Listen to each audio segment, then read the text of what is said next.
are they? Good There we evening, go. See you later, folks. fuckface. You're We are done. doing things a little bit different Bye. today because somebody decided to Bye. try to avoid my snipe and go Noise on an option. hour I early. had, what is it called? Uh, uh, I uh. puked after I threw it, or after I ate the sandwich. I puked it up. I We're knew it hearing was him gonna be a talking about bad outcome puking. if I kept it in my insides. So that's how I do it. I just knew it was gonna be a problem. I could feel it.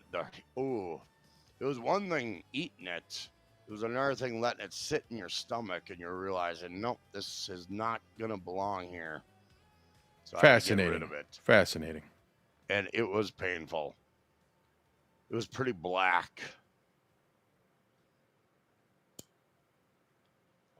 Unnatural fucking puke. Let's just say that. It was fucking horrible. It looked like I bled from the inside. But that's just me.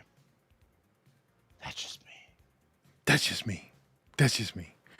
Folks, we are going to have Nice a normal show. Kay, sorry for being a dick. We need to unite versus Buckman. Why is Buckman giving you the business? We are going to have a normal show, but yeah, someone Nothing here really says tried to go on a little early and avoid his medicine. So I kind of ignore him on a lot of fucking levels. He's a dirtball, in my humble opinion. Just how I view the guy. But that's just me. One of the worst people I have had the mispleasure of getting to understand. And there's reasons, and I don't like talking about those reasons because it's fucking unseemly. Is he talking about Shmuel? Shmuel's pretty cool. So there. He didn't do anything. He didn't do anything to Karmic. Karmic just doesn't like his sense of humor. Because it's gross. It's grotesque. He's a monster. Fuck that guy. Fuck him. I've never noticed his teeth. He has terrible unsavory. teeth. Yes, Sarah Jane. Good evening. Hope your Friday's going well. You and everybody. Ugh, it's hot as fuck today. Looks like he was chewing rocks as a kid. I'm kind of feeling the Thors of heat. And it's wearing me out, but I got an ice cold Red Bull to the rescue. So hey. It should work for a moment. Thank you for being here, everybody. This is a total surprise show tonight. Or I'm sorry, this early, I should say. Up a monolithic park overwatch of sorts, and it was pretty fun. But it is fall, and Norm Gray Runner, eat themselves Trigger, Sir Pounce-a-Lot, Delta Zero, the flowers Donald Kunzer in the parks. Thank you. We experience, me and Felicia. Donald Kunzer, yes. We are going on early because this shithead tried to avoid me. I love just walking around, and it's like an adventure. I do like park walking. It's fun, Naffy. Come on now. Get out and about in the sunshine while it's still there. I wish Karmic was more corn themed. Maybe in the future. And absolutely.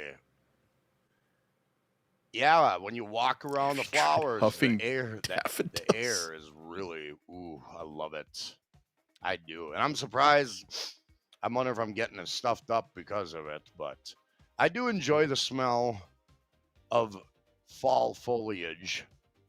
And it was rather pleasant. It was awesome. So I do enjoy that. I enjoy seeing vistas. And we've been lucky to see some. He should do voice acting. He should do anything. He should do anything for a job. I love seeing a whole city encapsulated in one beautiful fucking view. It's really cool. What a show, folks. I digress. Oh, Coach Gardaff. No, we're working. And that's all I'm going to say. I'm working, she's working. And we're working. We are doing it. We are doing smoke more. But I digress. Trigger says, I can't get Rocco off Melton Stream to get on Karmix. I had a smoothie. I think a banana fucking. I don't speak for anybody, nor do I know anything, but smoothie. It was pretty good. I wouldn't be surprised if wasn't bad. The dabblers kind of tired of him. I actually enjoyed it. Oh yeah, definitely. He looks very different. Calverton's under different light. Yeah, it's weird. Going on. I think his frame rate also might be a little different. He just farted. I'm trying to adapt healthier options. I don't think drinking Crown Royal every day is, or not every day, but most of the time, is a good way to live. Is that what you think? This has been a difficult year, people. But I'm coming back down to earth. It just takes me a while. What? I promise not to talk about the drink again, because every time I talk about it, it's going to end up being an issue. Oh, are you saying maybe people mess with you about it? Maybe they fuck with you? Maybe it affects your personal life? Sunday. You think? Maybe? About it. Public display it, which I am no stranger of. Still wears thin on my mind that I brought myself to that fucking level. But I digress. He speaks in such vagaries. Anywho, it's Friday night. We're here to have fun. Enjoy each other's company, people. Yeah. Oh, yeah. But I digress. Meow. How much are cigarettes? How's everyone doing? What's up, buddy? Chilling. Still pricey. What up, chat? Can you hear me okay? Yeah, man, you sound great. Okay, yeah, I didn't have time to do any kind of checks. No, it's all good, man. Take your time. I was trying to tell you, take your time. He went on an hour early, and I really think it's because he was trying to avoid getting sniped. Awful. So I couldn't let him get away with it. No, not at all. It is truly awful, but I do enjoy it. Already got some people in the chat here.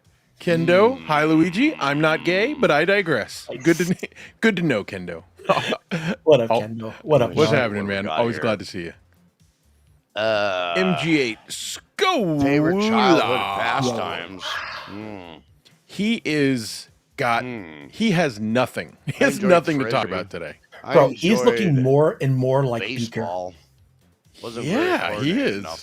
Look at his head to like neck ratio. Just goes straight down. And you know who else has that? Imholt. I don't know. Probably played a video game. At least Imholt has four of the chins to kind of get. You know what? Imholt's fucking like Bunsen. Wait, I haven't thought about it in a while. Yeah, okay. That's all right. I can see that. Yeah, I got him confused. I'm sorry. Yeah. So I got. Yeah, Beaker said on that as well. Carbon as well. Same color That's what too. I do, people. Yeah. A lot of dwelling. He's using some kind of filter that looks like he actually has a skin tone. When I'm in rage, I start blocking. Oh, is that what you do? It looks like Tupperware after you like leave like spaghetti in it.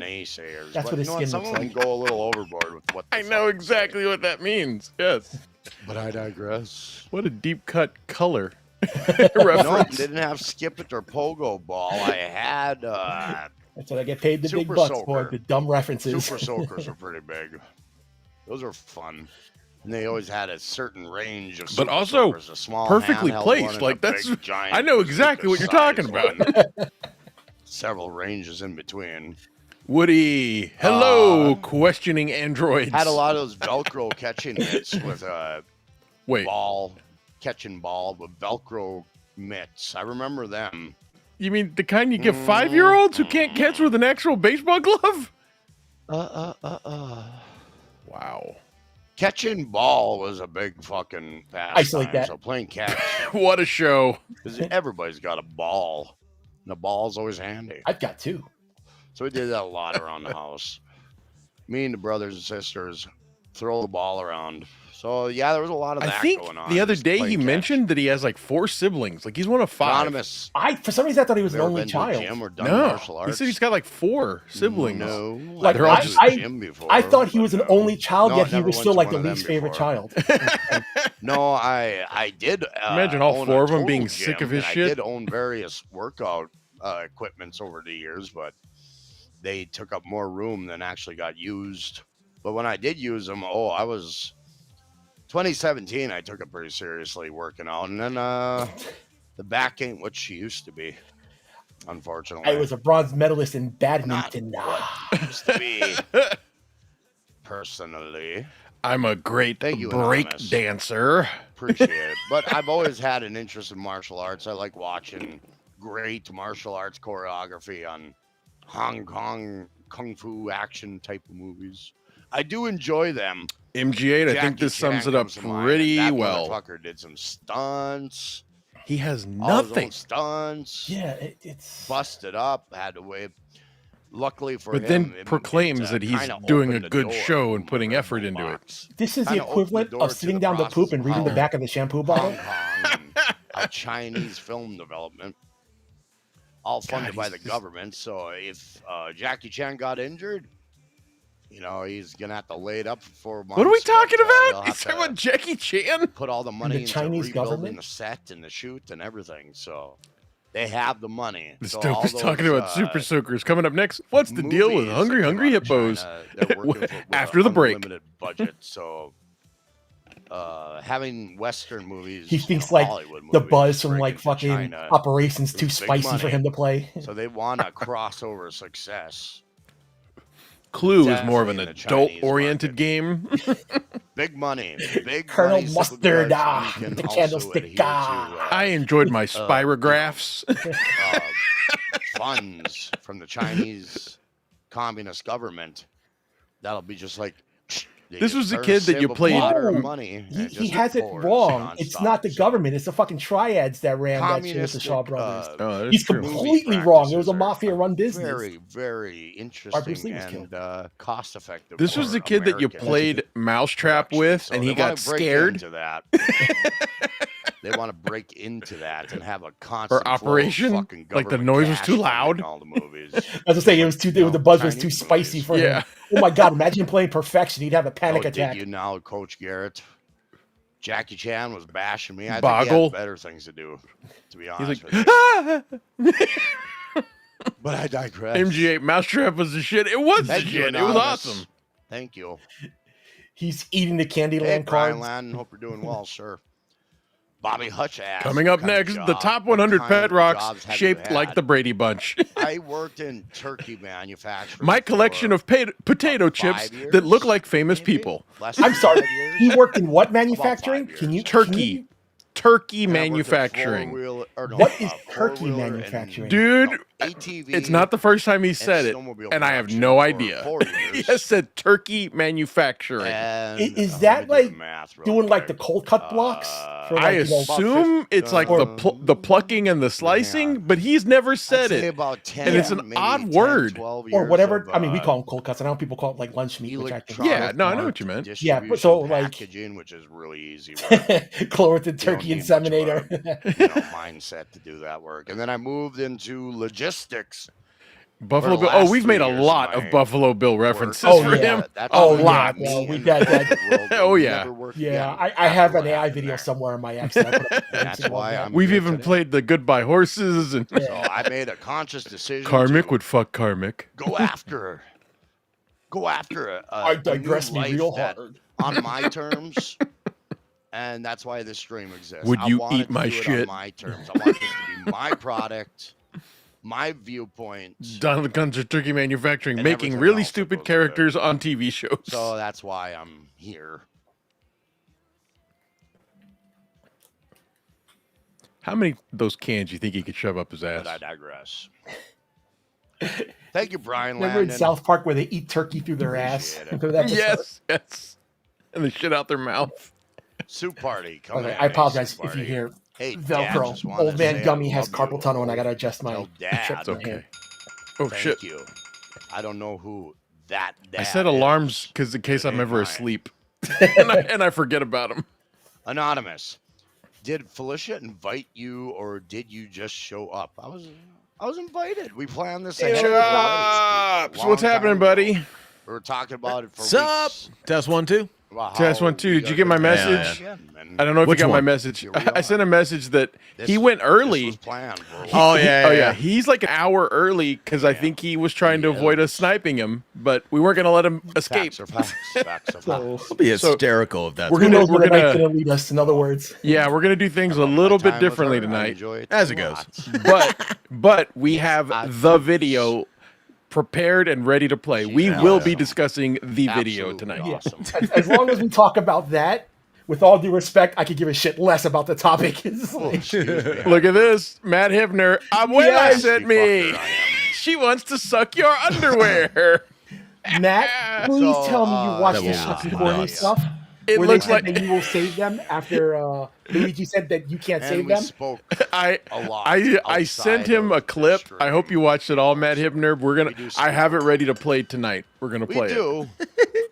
Last night was fucking. It was the hardest video I've ever had to try to edit because I was laughing so fucking hard. Even on the ones that I was trying to really get it down to the milliseconds, everything was hysterical. Bro, I was so lightheaded from laughing, I forgot half of this shit. So today I felt like I was watching it again for the first time. Yeah, straight up, man. Yeah, folks, we're gonna play a video a little later tonight. We're gonna do things a little differently. We had lined up a topic and one guest like normal, but something happened last night that was so fucking extraordinary that we had to just change up our plans, and we're actually going to have 5 guests tonight. Or I'm sorry, no wait, we're gonna have 6 total.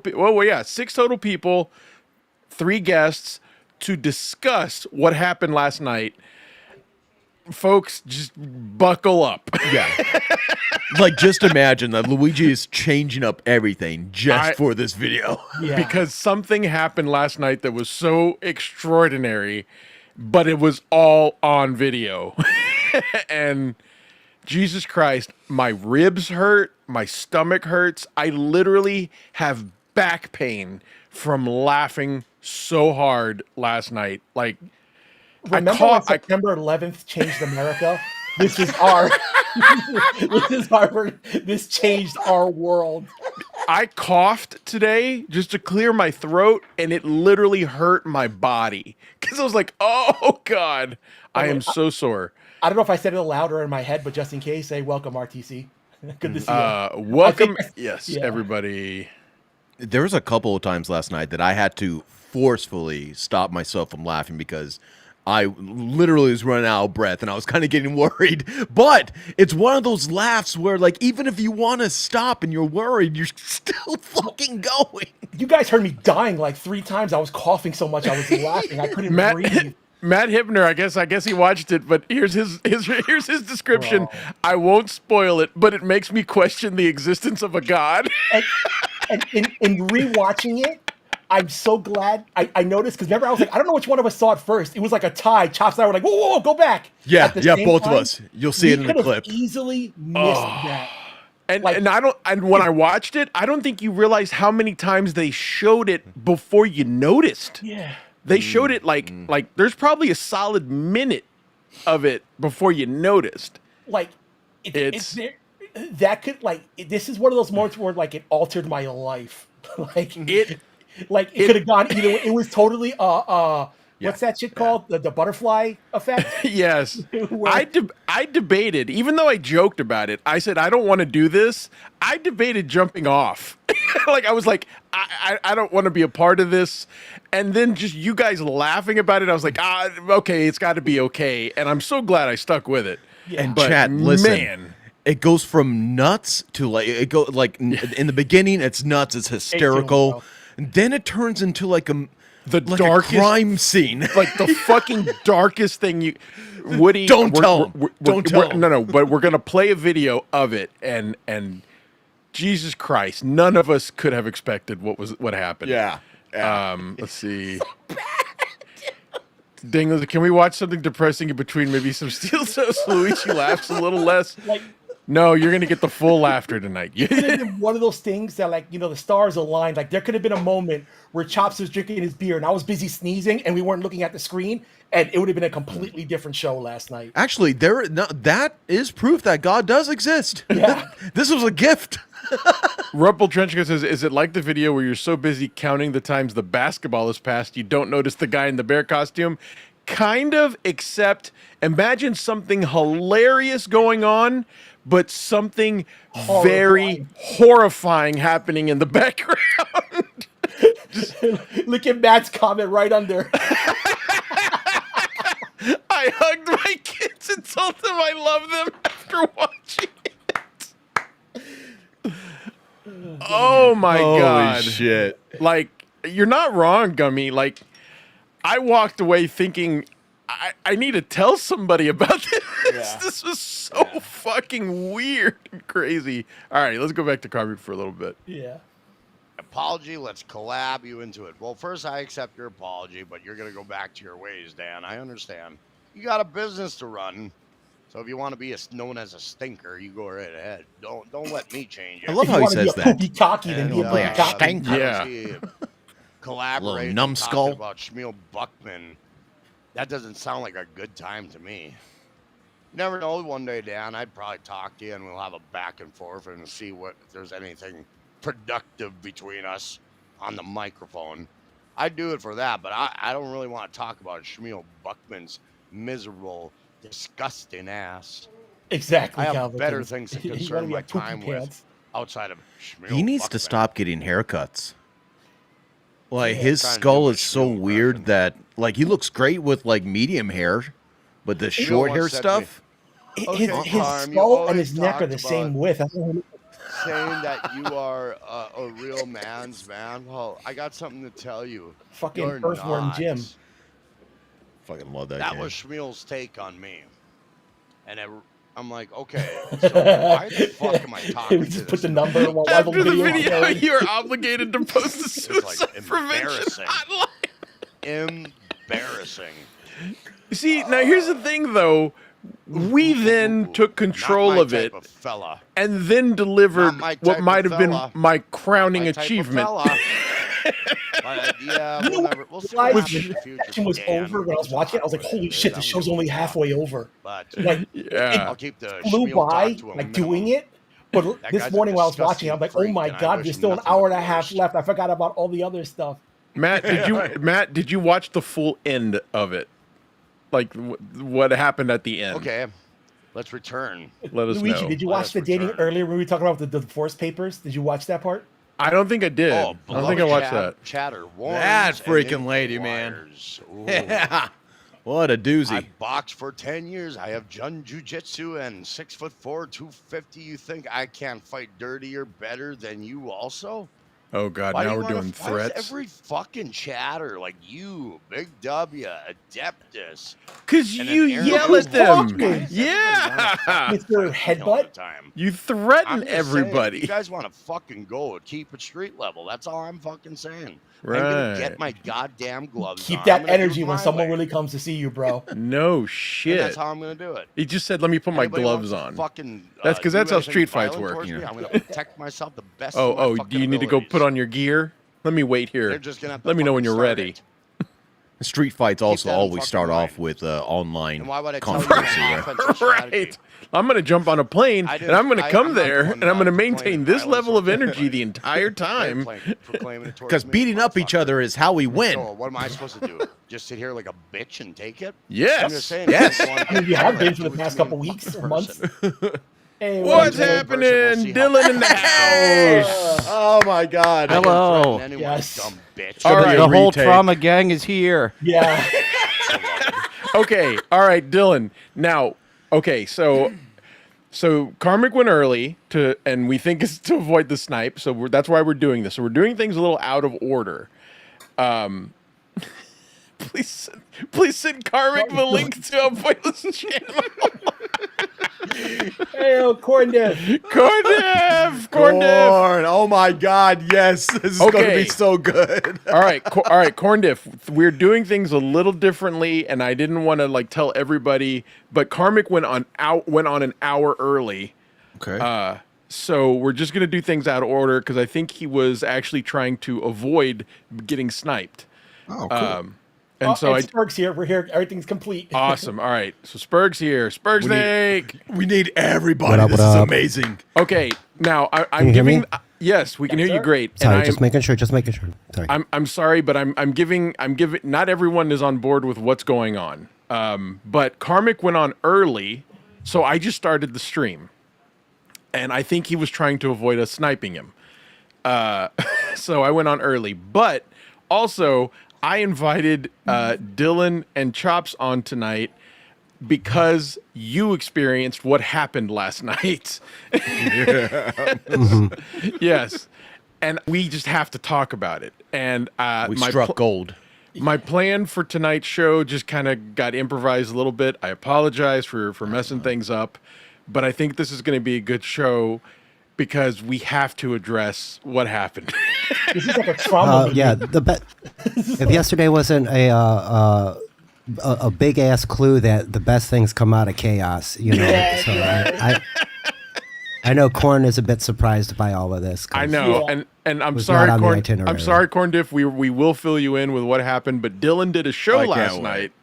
Yeah, Dylan did a show last night, and Chops and Gummi were his guests, and they just sent me a link, and I was doing my show, and when my show ended, I jumped on with them, and they were in the middle of finding something out that literally might change all of our personalities moving forward. Okay.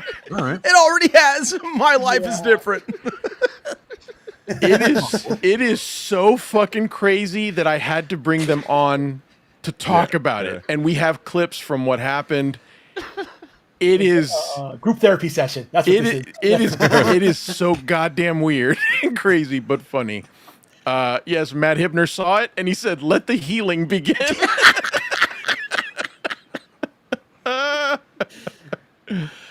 All right. So, but yes, things are just going a little bizarre and bonkers already. So I wanted to jump on because this guy was trying to avoid a snipe, and I was like, "You're not going to avoid me." So we're gonna see when he starts to get a little boring. We're gonna talk about what happened last night, and then get into the topic that was planned for the evening. Again, I apologize to everyone for a little bit of the chaos. Yes. Our other victim, Tiff, is here. Sorry to cut you off. She experienced it with us last Okay, Tiff, thank you for being here. Yes. And anyone who saw it, please, I'm begging you, don't spoil it for the rest of chat. Let them just Please don't spoil it. But yes, Tiff, we intended to have just one guest tonight and talk about do things normally. But Karmic went on early, so we decided to start the show a little early. But we also are going to devote a segment to what happened last night on Dylan's show. Now, let me just say, without spoiling anything, Tiff you hung in there a long tried time. to hang in and then said, "I'm getting out of here." Can you put me on full screen for one quick second, Luigi? Do what? Can you put me on full screen for one quick second? Yes. If it's possible. All right, Tiff, look, here, let me give you, where is it? Here you go. Here's a hug. Because you were traumatized. Here. We need one. Have a second hug. We love you, Tiff. Tiff literally said, first off, we're all going to hell, and then said, I've had enough. I'm leaving. I'm all right. Not in bad company. We're gonna have a nice VIP section in our little corner. Yes. At Fire and Brimstone Lounge Club. This is gonna, and I was like, you know what? Let's just bring everybody on. I'm sorry that not everyone was given the schedule or the plan, but yeah, let's get this off. Let's get this started off right a little bit with some Karmic, and then you guys let me know when we want to drift into the next topic.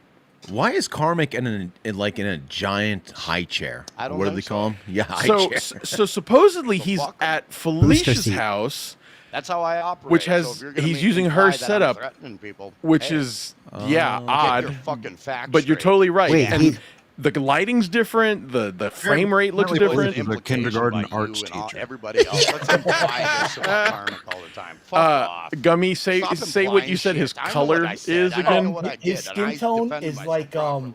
Tupperware Nobody after you've believes had a fucking spaghetti word in I it. say.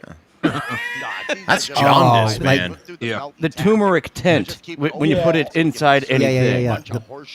I think it's just a filter. Yeah, I think it's. But still, it's just weird. What drives me crazy is he doesn't know how to just key in his settings. It's so easy. He doesn't know how to twist the knob of a fucking mic arm. No, and hey, I want to make a point of that because everybody made fun of him for having the mic arm upside down and he got ripped. And then, like, literally the next day, it was on the other side, flipped around, where his original mic arm used to be. Like, it was right side up and in the correct orientation. What a dummy. So there. But the best, though, was when it falls and you see him twisting the windsock, thinking that's going to fix it. All right, fuck him. My girls are better dancing behind me. All right. Thank you, Latanya Vegas, for being here. Let's see. Who else is here? Woody. You know, I had to read Latanya's name like 5 times because I kept going Latiana. I do it. I had to Latin vaginas. Latin vaginas. That's another word. Yes. That's her other name. I understand why. Yep. Dyslexia strikes again. All right, Tiff. I am gonna just. She thought that was genius too, Thank you. Gummy. But Tiff, we are going to be talking about what happened last night. Just let you know. We get to re-experience it as a family. Yeah. Oh my God. I'm telling you, my ribs are hurting. My back hurts. At some point, I thought my kidneys were going to explode. So the whole thing is out there. Right before we went up, I put from start to finish when we found her to when she went off air. Well, I was so I clipped the whole thing. But I was like, man, we can't just sit and watch this from beginning to end for commentary purposes. It's 50 minutes. It goes on and on. Exactly. But I got nowhere else to go. but then, like, out of nowhere, not knowing this, Chops clipped this 10-minute clip, and it's perfect. I mean, it is so perfect. It's so good. I had to argue. Yes, I had to I archive read that it. too, Luigi. I feel like we're about to conjure a demon. Oh my God. You only knew. Oh, and it just kept going. Chops had to bow out before you got a full unimpeded tower into Shuck and Corny. She came back? Oh, Pretty Antisocial. What up, Haley? Hey, Haley. Oh, we're talking about the corn people. Evening. I can't remember when you bailed out. No, he bailed out after our When we topic. were done with When we were done with it? Okay, And then okay. then we did some dating because that's when we started doing all the R&B songs. We started singing That's right, 90s that's right, Yeah. that's right. But And then it then, went I missed that, fucking yeah. then we went into some Shuck and Corny, and I got banned 3 times for Shuck and Corny. Is this your first one? No. All right. but 3 3 times in 2 days. That was No, it's a total of 4 times in 2 days. It was 3 last night, 1 the night before. but I got Shuck to literally look into the camera and say, "Luigi, fuck you." Oh, and he was Yeah, for real. that was a too. good one. That was great. Hey, Dang Lizard, thank you. All right, he's back. Dang. Thank you for the €2. Do you know how Karmic is allowed to smoke there? I believe he's not allowed to smoke there. He was. That was the biggest complaint he had coming back from Felicia's place was he can just sit and smoke in comfort now. Now, why he tried to? Go ahead. I'm sorry. go ahead. I thought you were done. I'm Oh sorry. no, go I ahead. was just gonna say he tried to like switch to the vape. He was like, I like my vape. Like he was telling us about it, and you could tell he was trying to convince himself that it was his thing. Like he likes cigarettes. He's not gonna quit smoking or drinking, no matter how quote unquote good Felicia's man cave is. What? I guess That's what she calls her vagina? My person. that's what I call Love it. Chatter wants to note. My point is that you're competent. Why is she not going on streams Brett, streams with him? That seems really you odd. do. Who do I threaten? I don't know. I think he's So, there to here's try the to thing. Love adjust the Chatter setup feels if too, because it somebody was threatens super me, I'm washed supposed out to just and sit here like a wasn't goddamn working right. cunt and And, just fucking take it, but you she dumb did get a lot of fucking flack for beloved streaming because it was Chatter fuckhead? boring. Am I just supposed She's to not. sit not interesting. Yeah. Are they together or not? I didn't threaten anybody. Man, no one knows for sure because we don't know what to believe. Like, straight up. he is putting on this act that he is in love with her the way that a teenage boy is in love with a girl for the first time. She does not seem interested in him, but Not at all. he's going, if we are to believe what he is saying, he's at her house right now. He does have that 14-year-old for the second time only ever being in love. Right. Well, he's admitted as much. He said his only other serious relationship lasted like 3 months.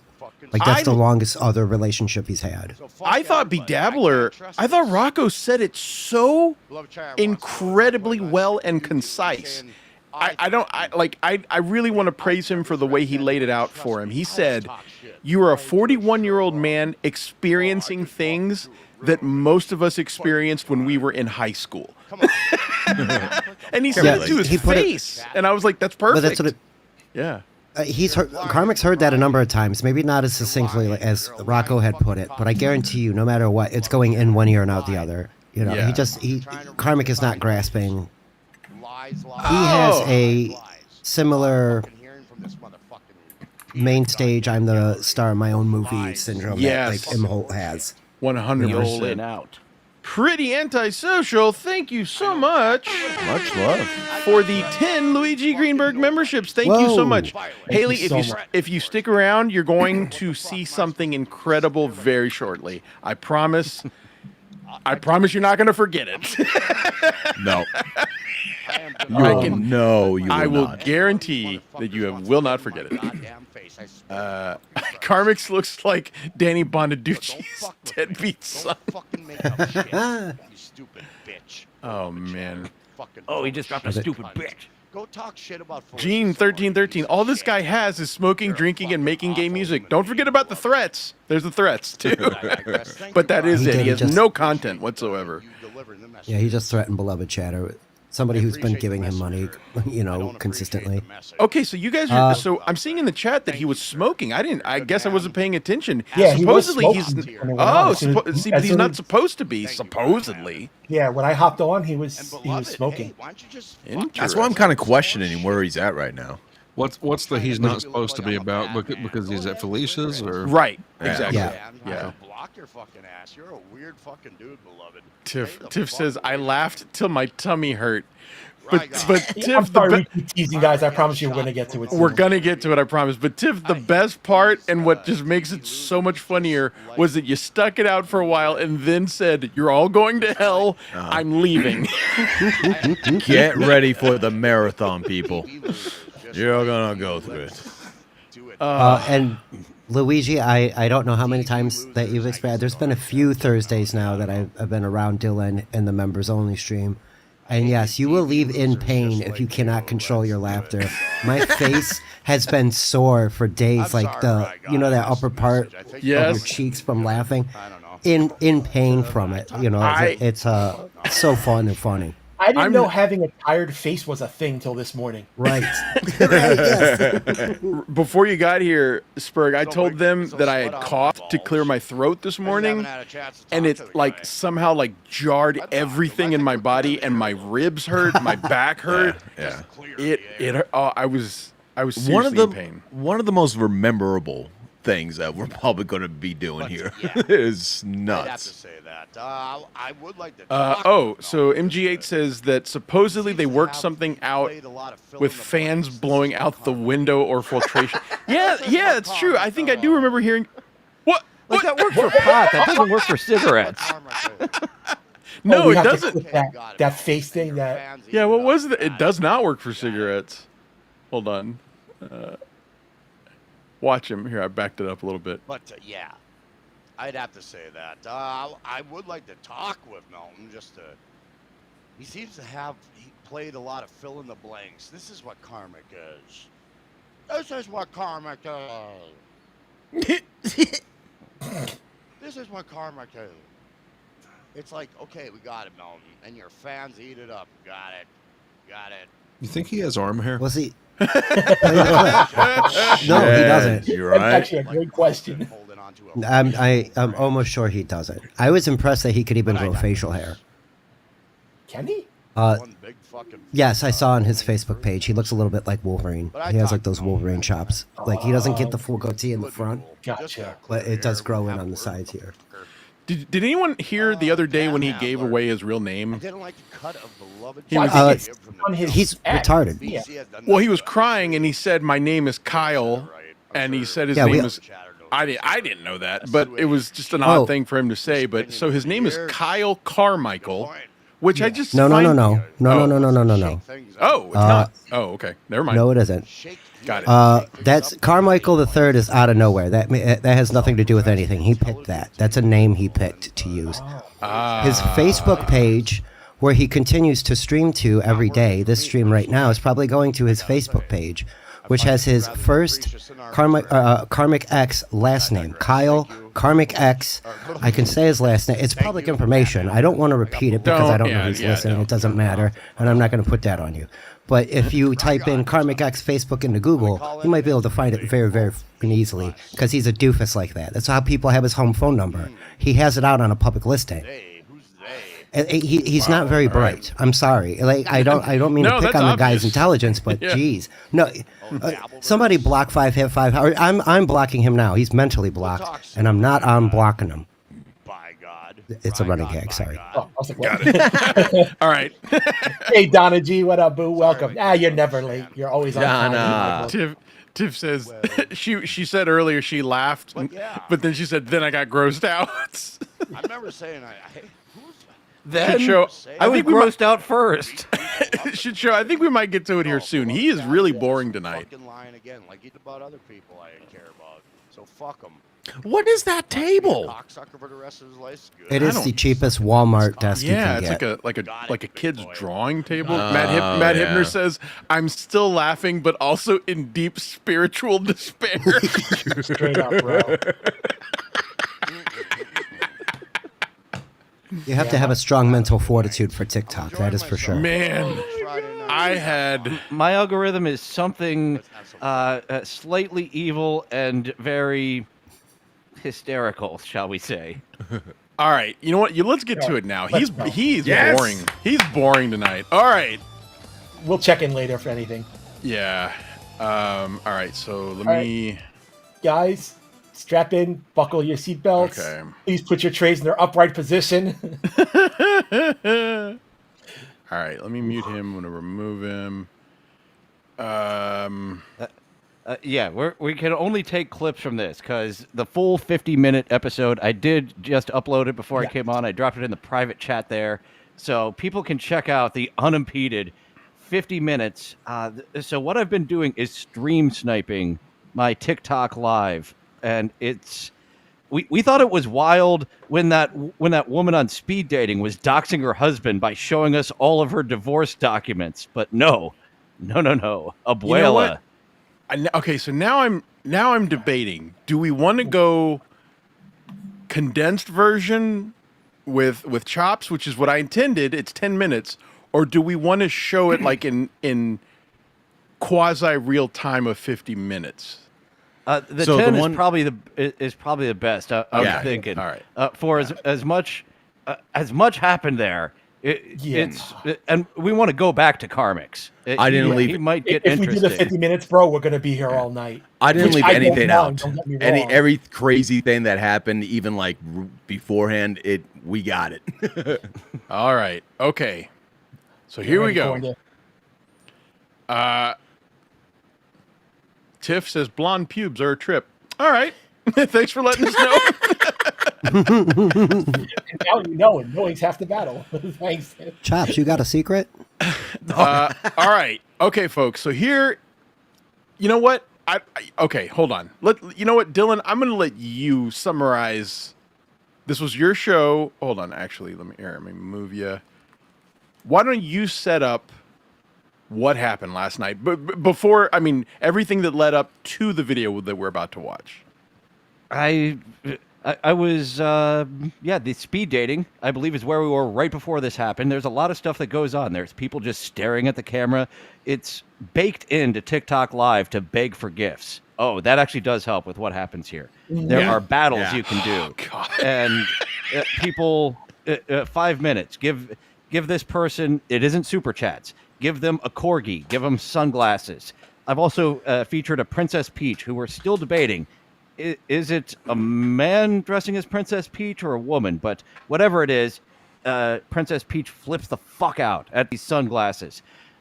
So speed dating is where we've been focusing these lives on, and then just going random places, checking in.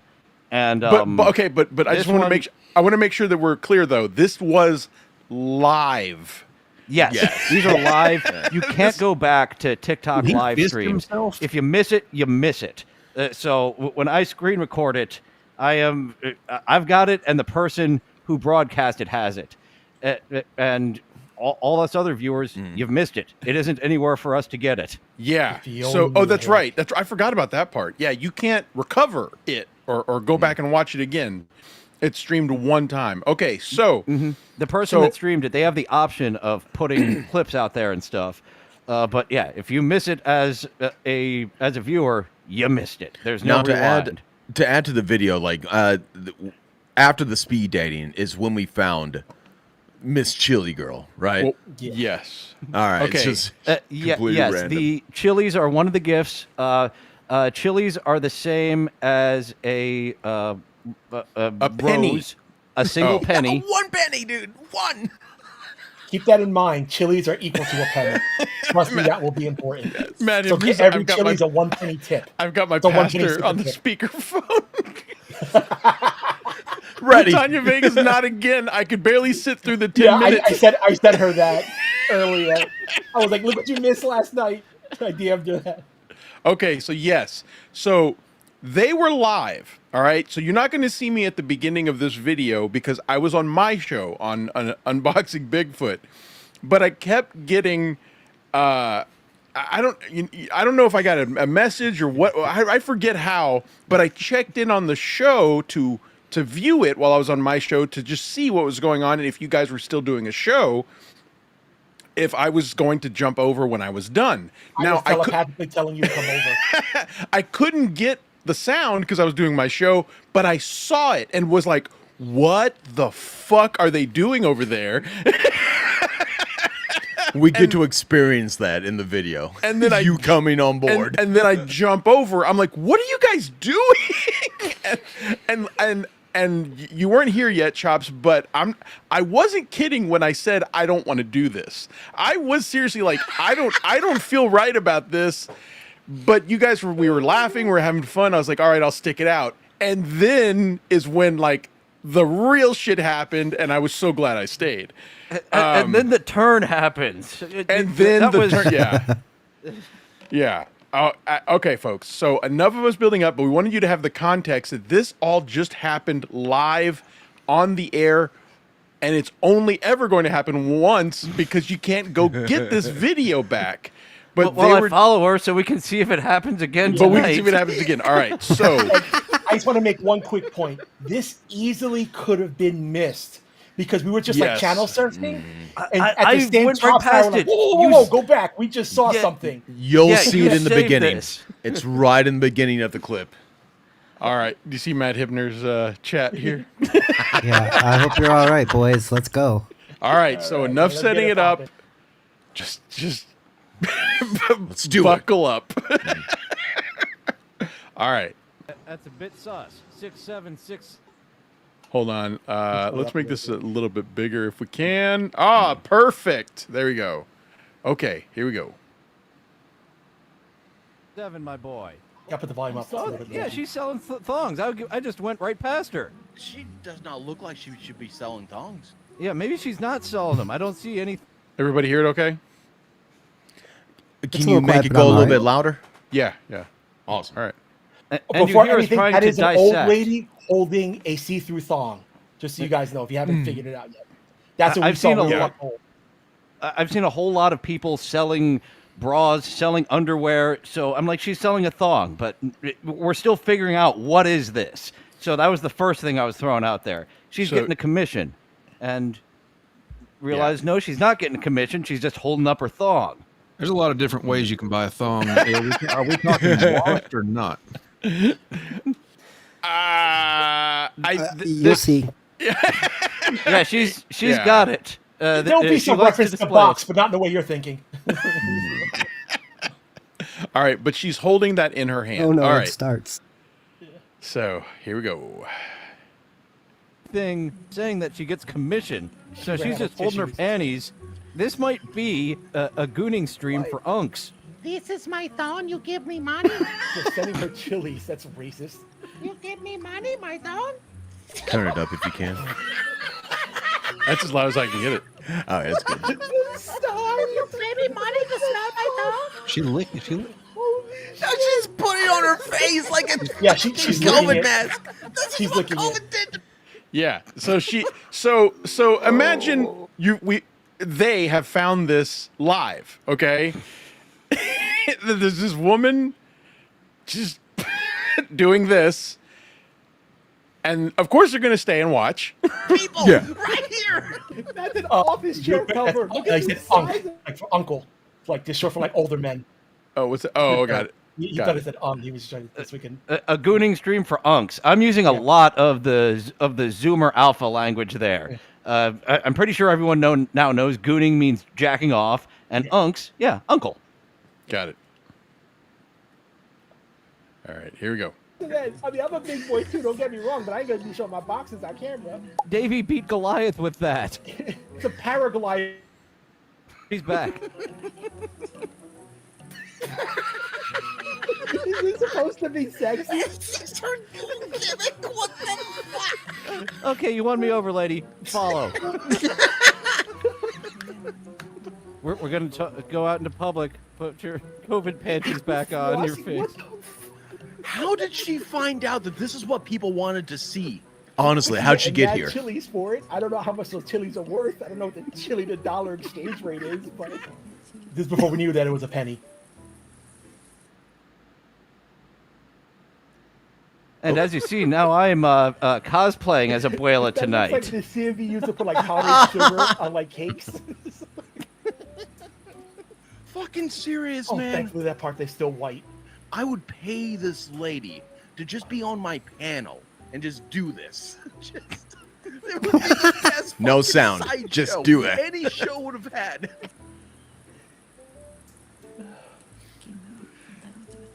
The whispering got me, dude. Yeah. Like she's totally whispering little words where we were all like, or you guys, I'm not here yet. Y'all are all like, what is she saying? And We thought it was ASMR. yeah. Thought. And Gummi was like, I can make out some of the words, and I actually I'm rendering it so I can get a better volume. Well, I'm gonna keep playing this, but I'll get a better bass volume here. Those fucking That was probably on my film editing. photos behind her. Yes. Yes. Family photos, and they get referenced at some point here in a second. Watch all the This- details, Corn. It's nuts. We've never unpacked a mystery quite like this. We thought that we had quite the case with the first appearance of Rodney and what your low language is, but this was something else. Yeah, you know what? All right, hold on. I got a new version here with better audio. Oh, awesome. Yeah. All right, give me a second here. La-da-dee, la-da-da. This is the first time we've seen Abuelita. So she was streaming earlier today. She wasn't. She was just in the car. So I imagine if she does it again, maybe I'll do an emergency live. I will be there. Imagine if that was the only time she's ever done that and is going to do it. Yeah, bro. If she's ever on, I don't care if I'm at a funeral. I'm hopping on, bro. Don't worry. Right? I'll quit my job. I'll be right back. Oh, where is the author going here? All right, does that sound better? Nah, let's That's the back thing it up. about these open-ended Yeah, you gotta go stories. back. This Yeah. is more like it's doing. Yeah, you got to go back quite a bit. It was a good choice. So- There you go. Looks like a show just went off the air. I don't know. Ridiculous things are happening. We just gotta know, where is the author going here?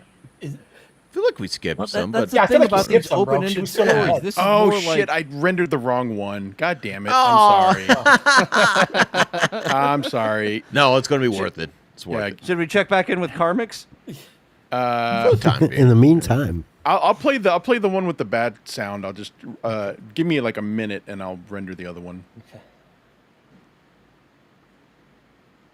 That's a bit sus. 6767, my boy. You saw that? Yeah, she's selling thongs. I just went right past her. She does not look like she should be selling thongs. Yeah, maybe she's not selling them. I don't see anything saying that she gets commission. So she's just holding panties. This might be a gooning stream for unks. This is my thong. You give me money? They're sending her chilies. That's racist. You give me money, my thong?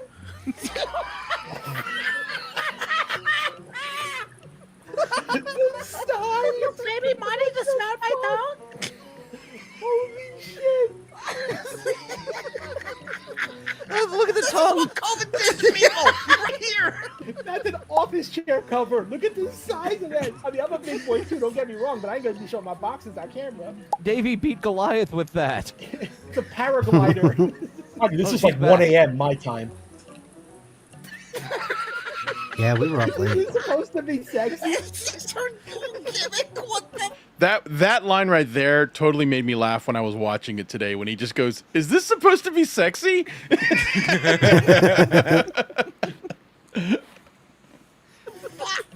Okay, you won me over, lady. Follow. We're going to go out into public. Put your COVID panties back on your face. How did she find out that this is what people wanted to see? But she getting mad chilies for it. I don't know how much those chilies are worth. I don't know what the chili to dollar exchange One rate is, but penny.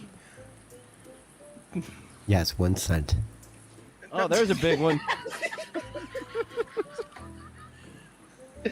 that looks like the CMV used to put like powdered sugar on like cakes. Fucking serious, Oh, man. thankfully that part they still white. I would pay this. Imagine, dude. That was great. Because thankfully that part's still white. Oh, look at those sexy eyes. Yeah. Okay. All right. Here we go. All right. Let me pull this down. And we are going to get better sound. That's a bit sus. 676. Add chilies for it. I don't know how much those chilies are worth. I don't know Much what better. the chili to dollar exchange rate is. But Now we're in. Oh, there's a big one. okay. That looks like the CMV used to put like powdered sugar on like cakes. Fucking serious, Oh, man. thankfully that part they still white. I would pay this lady I to forgot just be on the my chalkboard channel behind and just do this. It would be the best fucking sideshow any show would have had.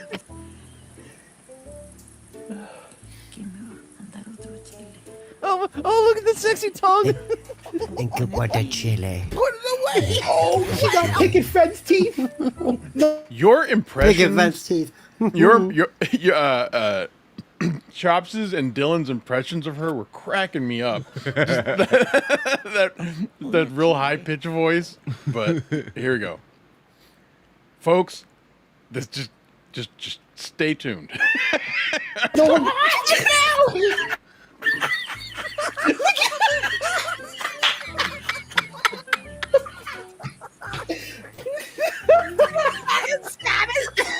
If you can't see, she's playing with her nipples to be given pennies. 1 penny. One singular penny. That's a great deal. Yes. bro, that nipple was like next to her knee. How much to stuff the whole panties in your mouth? Do I have to send you a corgi? Some of the goofiest shit, man. It can't get better than this. This is gold. All right, she's not doing much. I'm 2 hours later. Oh, without the shirt. Oh my god. I was gonna fucking vomit. I know it gets so much worse, but this is where like I could feel the vomit rising. Oh my god. Oh fuck. He's making sure to change the angle too. Oh boy. Why is her nipple so far down? What is that angle? Her nipple's at like a negative 45-degree angle. That shit get lost in a Grandma. She just burped. Was that a burp or was that somebody Totally a snoring? burp. That was horrible. Keep that in mind. Yeah, I believe Mr. Blue Sky's got it. She's in her kid's room. That's her. Like she's.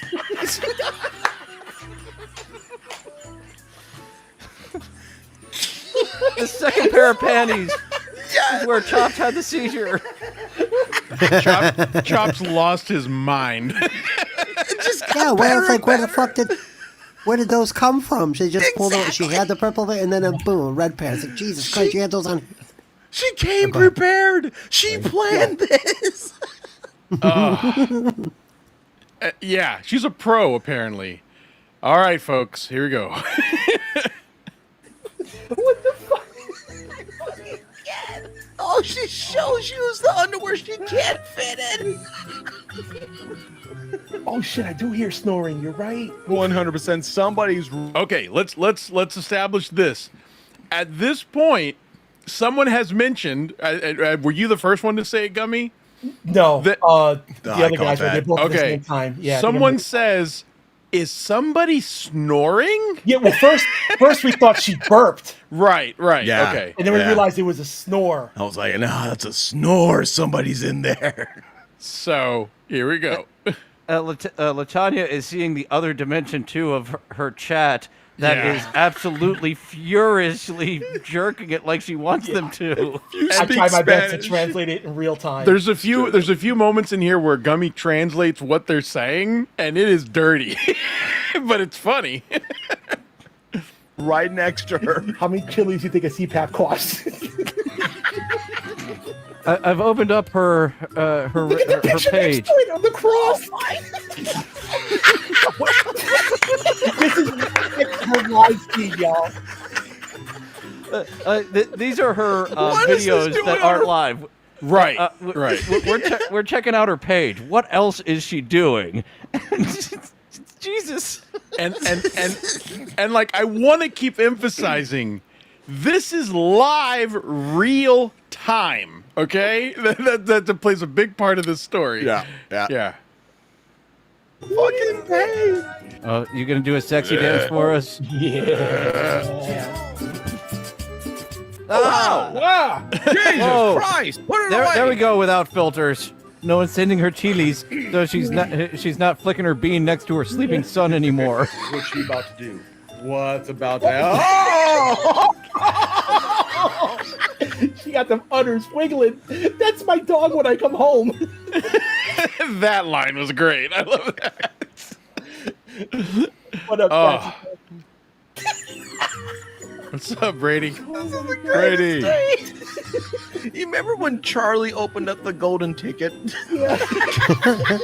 What do you get when you give her a chili? I get a stiff little willy. I will go and eat my thong. All right, folks. Now let's set this up. Try to see if you can see what's going on in the background. No, honestly, don't even bring it up. I want people to discover it like we just watch. Yeah. We kind of analyzed a little bit the former background, like those photos, that chalkboard. What room is she in? Right, but here we go. You are. Yeah. Here Okay. we go. Just, yeah. Bro, them butters are totally shooting powdered milk. You wish you got the chilies that she got. I'm so jealous of her chili. Just that line. I'm so jealous of her chili. I was. Are we in a nursing home? What? Are we in a nursing home? Well, You're in the ballpark. We haven't Maybe. determined that yet. We'll find out today, though. But We'll look at talk her about that. her parachute panties. Holding them up like the nerdy kid in Road Trip. Road trip, yeah. That's just a doily. I'm dying last night. Wait, the kid is sleeping. Look in the back. oh my God! It's right there. That's not just a kid. He's paraplegic. Look at the bed. Yeah, that was was- a hospital bed. Yeah, that wasn't Yes, one of her other that's a two kids. hospital Holy bed. fuck! She's doing that to. Holy I can't believe it. So they realize that there is a a disabled child in the room with her. A Jerry's kid, if you will. Who is on some sort of breathing machine, and she breaks away from doing her sexy dances to feed him with a syringe. Instantly. What the fuck? What is going on? What the fuck? Oh my god! Oh my god! I just need to insert the feeding tube and then what? And she just got out her panties right before this. She was ready to do something before she realized. Oh yeah, look at that sensual face she's giving. Snap straight to it. Back to my titties. Extend my chili. Knowing what's fucking in the weird, background man. now is fuck. I'm in it to see the end of the saga. It's like we've opened up a book. Yeah, so now it's like we want to see what's going on. Like, I think a lot of us started to wonder if something maybe illegal was happening. It was so it took such a drastic, crazy turn. And we were split on whether it is illegal because American laws, Mexican laws, Guatemalan laws, a lot of different things. Yeah. But also, this is most likely a grandmother. That's most likely her grandchild in that bed. And Very likely, yeah. oh God, this is insane. It's very strange. Like if I was gooning, I would be immediately turned off the second she turned around to feed it. Straight up. But and you then- can see that her chat wasn't deterred. Yeah. But No, not at all. her chat starts like actually like they weren't deterred. Yeah, I guess that's the best word to say. They just continued with it. Yeah. Yes, Johnny G, we are doomed as a society. I agree. Woody from Syracuse, thank you for the $4.99. Humanity is doomed. Humanity is doomed. Humanity is doomed. What do you think for the 499 chilies? Agree. Here is another theory. This is interesting. Maybe this was her client. Oh, and she's getting paid for this. Wow. Actually, right towards the end of the video, I actually bring that up last night. That makes more Yeah, sense. I don't know if it's at the end here, but I'll tell you what I said. Yeah, I'm on the same thing with you, Tiff. Well, it doesn't end there. Those things are happening. We just gotta know, where's the author going here? Well, that's the thing about these open-ended stories. This is more like wrestling or WWE, where it's just been going since 1950. What a weird number. Oh, there it is. Oh, wow. Luigi here? Oh my god, dude. Luigi is positioning himself. Oh my god. Oh my God. That was my arrival. That was my arrival. I was like, what the fuck are y'all doing? Rumple Trenchcoat, a Columbo podcast. Thank you for the $5. I was expecting something upsetting. I was not expecting this. I need to watch a Serbian film to mellow out a little.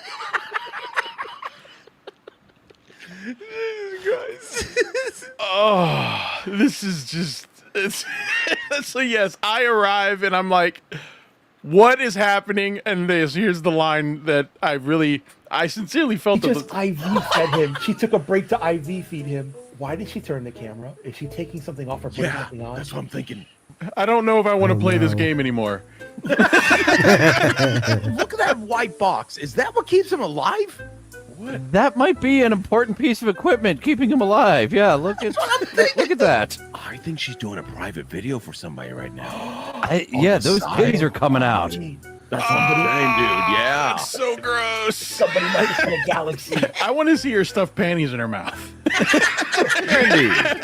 We also want to go back to that. I do want to see that. The amount of turn. Oh my god! I'm watching it. So. Oh my god! Oh my god! Oh my god!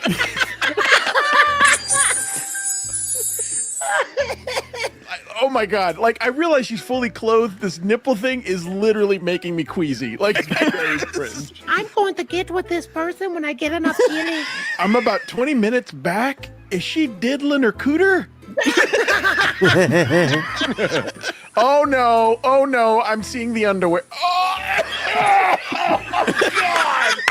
This crosses so many. Delta Zero, thank you. Yes. I started to really get nauseous. Catching up. Fucking terrible lines. This is. Oh boy. Yes. Holy shit, bro. I do speak some Spanish. She's hopping on the No, Sibian. no. Haley, I got the same reaction as I did last night. Oh no. Haley, try to stick around for the next 2 minutes. Hey, Tiff.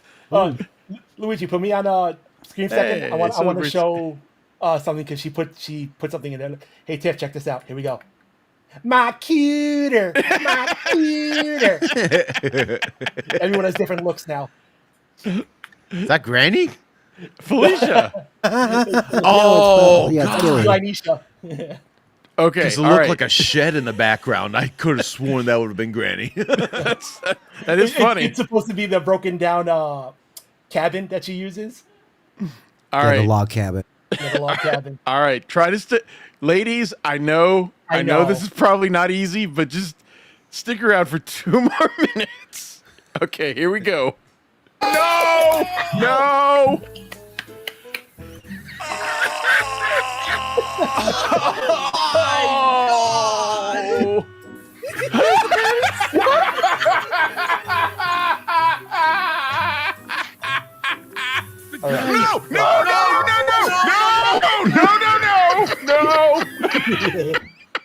Yeah. Oh man.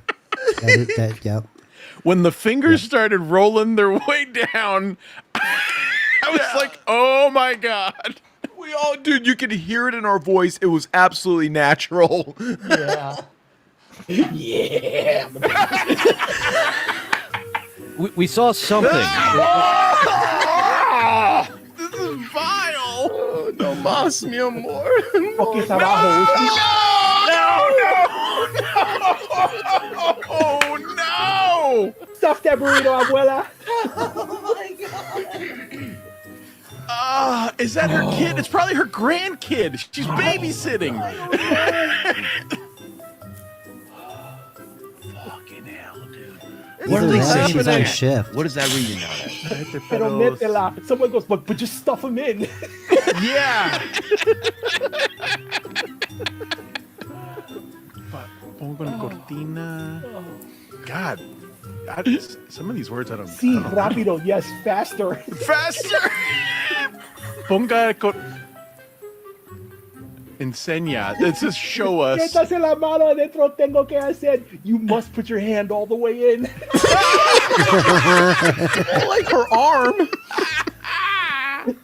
Well, she found her audience. Yo, homeboy was like, yo, Don and Jesus, I ran to the kitchen. Métase la mano.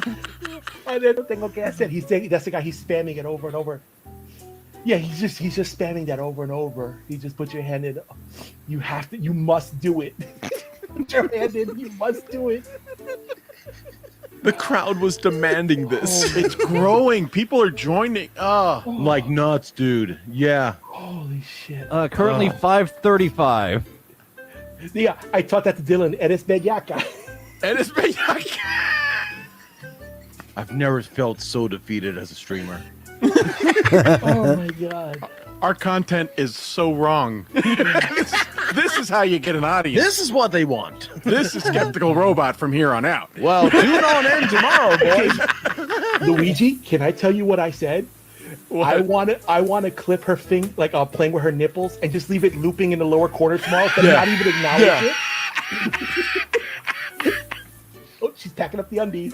Do it. Is that a Jesus picture right behind her on her bed right there? Maybe she's a nurse and it's time for shift change. A chalk Jesus.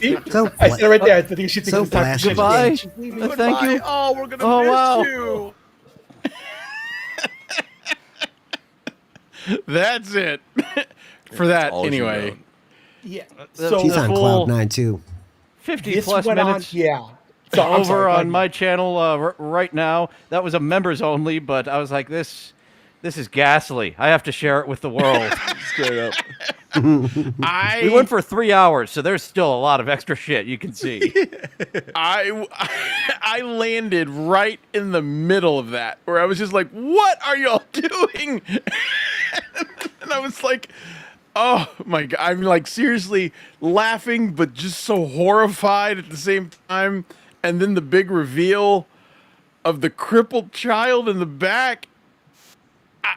I didn't know what to do. Like, I literally was like, am I supposed to laugh at this? Is it okay to laugh?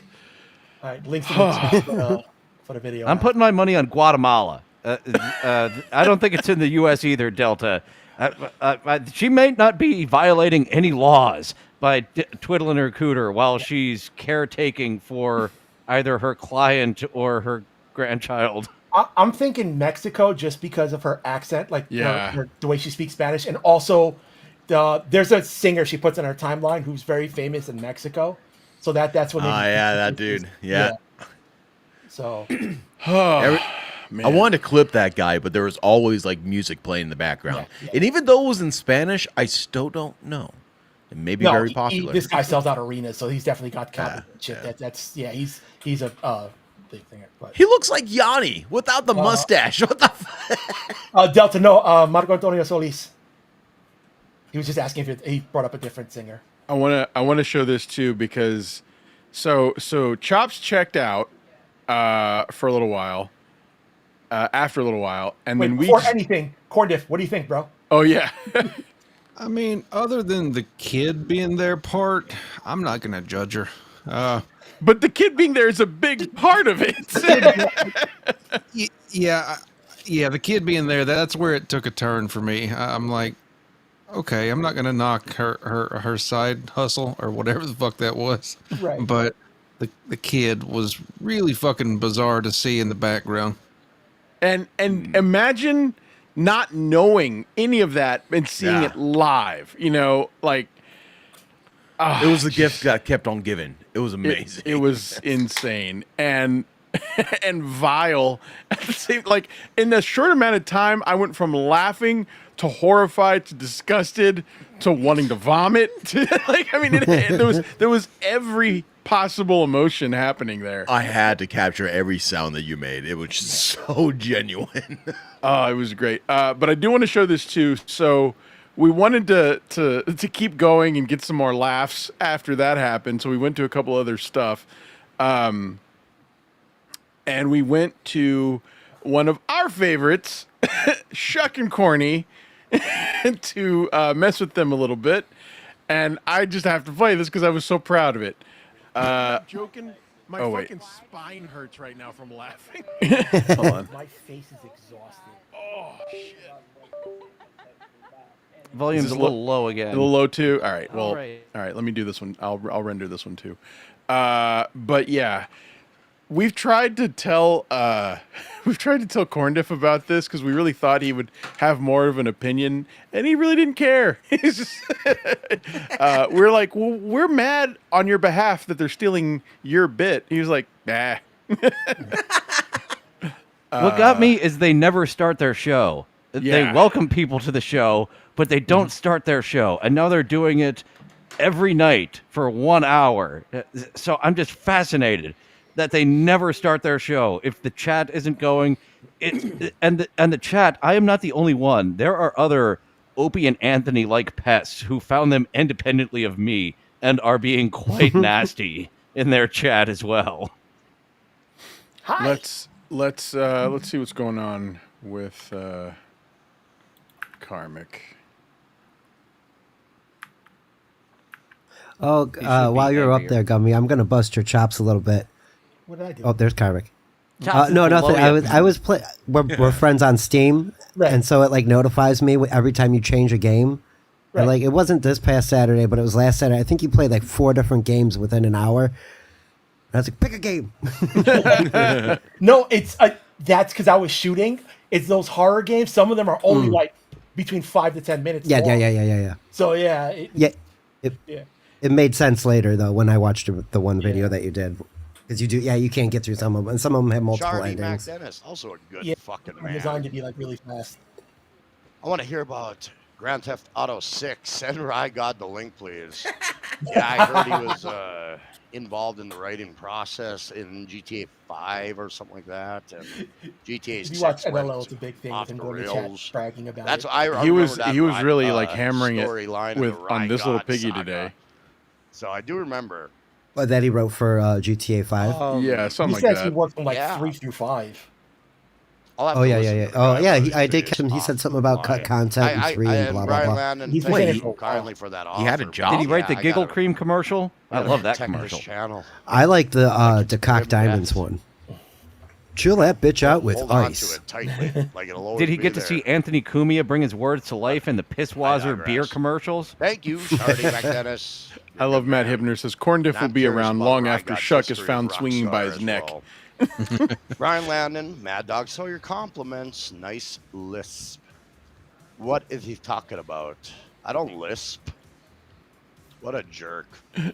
Compliments. That's not a Debunking abuela. compliment.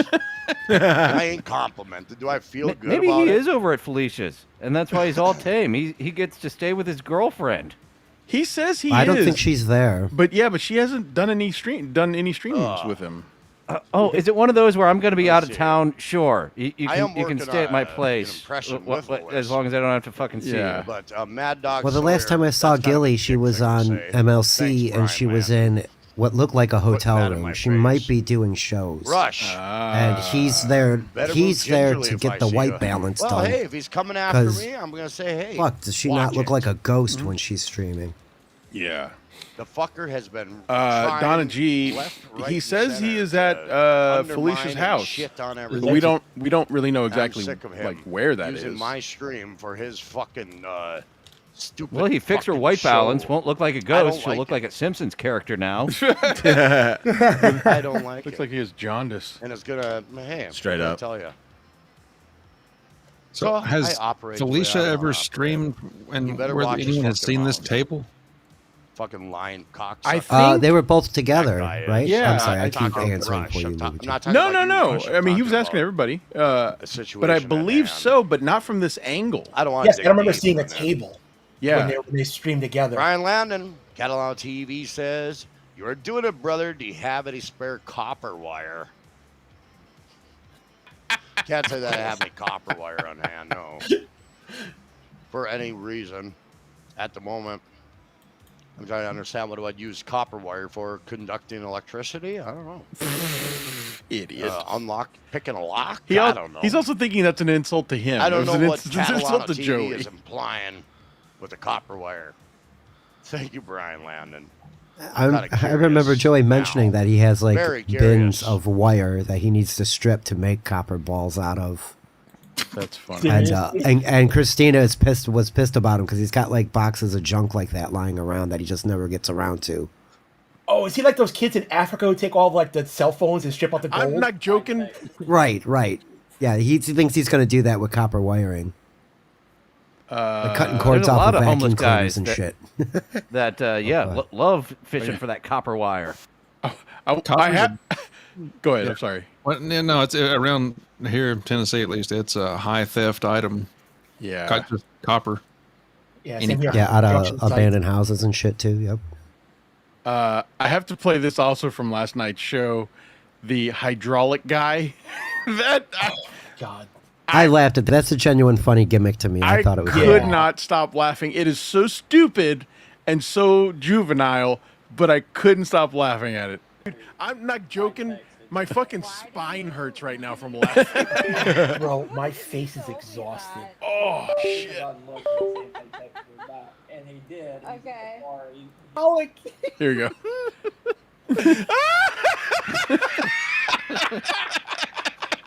this guy rules. I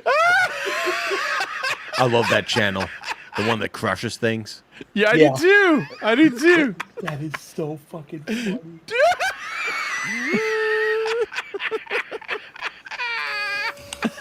Yeah, there it is. Oh, now you good. can He hear does the have sound a sound effect. effect, and I just realized I had it on Oh, mute shit, because other people pay fucking music. YouTube don't like that music. So simple.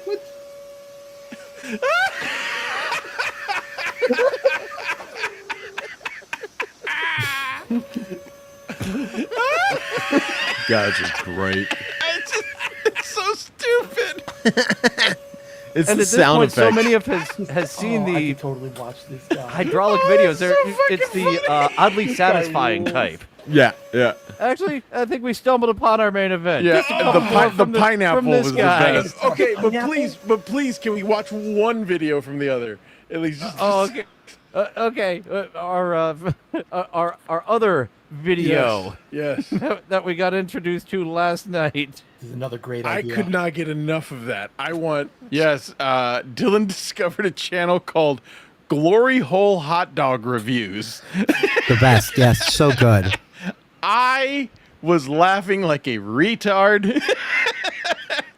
I was staring at my phone and I was laughing so hard my wife literally walked by me and said, "What are you watching?" And I was about to explain and I was like, and then I stopped myself and was like, a friend of mine's doing something funny. I was like, Yes, you're learning, Luigi. You just say, "Oh, I just saw something funny." Nothing. And if they go, "What?" Nothing. then it's on them. If they wasn't pry, then you can blame them for having to look. But if Oh you God, not you know, the hot dog. But you're okay with Granny, bro? It was funny when you played it the first time and Uncle Jack had to look away. I want all of it. Oh, this is the one we already saw. He just threw it in a compilation. So yeah, on to The hydraulic favorite- guy. That guy's amazing. I would definitely watch him. Ow, the pineapple has got hurt. yeah, the pineapple is, It's impressive.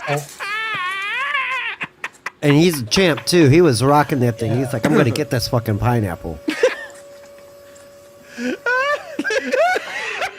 The straining is what made me laugh.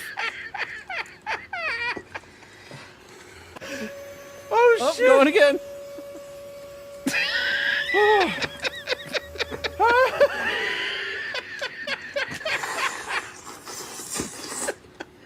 Shout outs to Echo Pineapple. Oh my God. Oh my God, I swear I might have ruptured something. Profile, liked videos. All right. All So right. yeah, so now we move on to the our reviews here. And your There eye we might go. be catching the purple girl. No, no, please. No. That was fun. That was on Wednesday saw night the show. We got into the Purple? purple Saw girl. that dog. I Purple? feel like there's another Purple? one. There's Orange. we haven't done this There you dog. go. We Oh haven't done God. this dog yet. Oh man, please. I'm begging you. I want this red scoper. We've got a. You gotta we've got watch a this minute part. of the Bro, Seattle dog from there's no Smashing explanation. Dogs. It just Let's hear his review. So yes, the channel is called Glory Hole Hot Dog Review. It's a great Red name. Scoper- It's Yeah, such a this is- great name. Bro, this is like a fucking smorgasbord of weird. It's so weird, but I Yeah. could not stop laughing. What the fuck is going on? Is the tone I was going for. Thank you, Red Scoper. Yes. Yes, exactly. Oh my God. That's fucking great. Yesterday.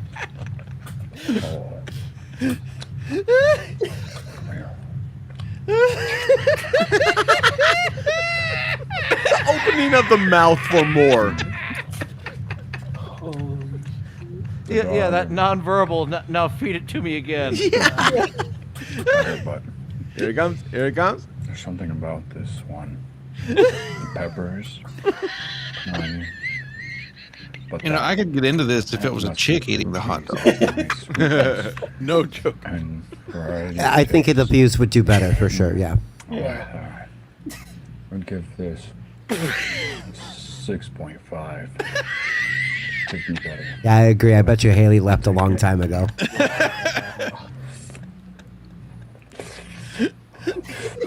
Who's the person feeding the mouth? Like, It's a question, right? Like that's I don't who's think doing we've gotten that. a reveal of the feeder. if I asked but- a friend to do this, my friend would be like, "Fuck you, no." some friend you are. Louis. All right, I just had to play it. All right, let's get into tonight's topic. All right. So, hey, Haley's still here. Yeah. Out here watching on Big nice. TV. Thank you for sticking soldier. around. All right, we're moving away from the weird stuff. Okay, has everyone? The other weird stuff. Yes. No, Haley and I are Haley. talking smack about you guys behind your back. Thanks for sharing That's my, fine. my weird shit. Acceptable. Yes. No, I absolutely had to because last night was just crazy, and I want to spread the word of that happening. So maybe you'll get some new subscribers. Dylan from somewhere over on YouTube and Rumble. Yes. We are. I am going deep. I'm going deep into the TikTok well, into some very strange places beyond the anglerfish. For tonight's topic, we are actually going to be talking about the Sun Gym Gang. And has everyone here seen the movie Pain and Gain with The Rock and Mark Wahlberg? No, I very vaguely remember it. There was like a couple of meathead muscle guys, and it's based on a true story as well, right? Yep. It is based on a Okay. true story, and that's what we're actually going to be talking about tonight. And believe it or not, if you had seen the movie, it's insane. Like, it is so unbelievable. But the truth is, the movie is actually pretty close to reality as to what really happened.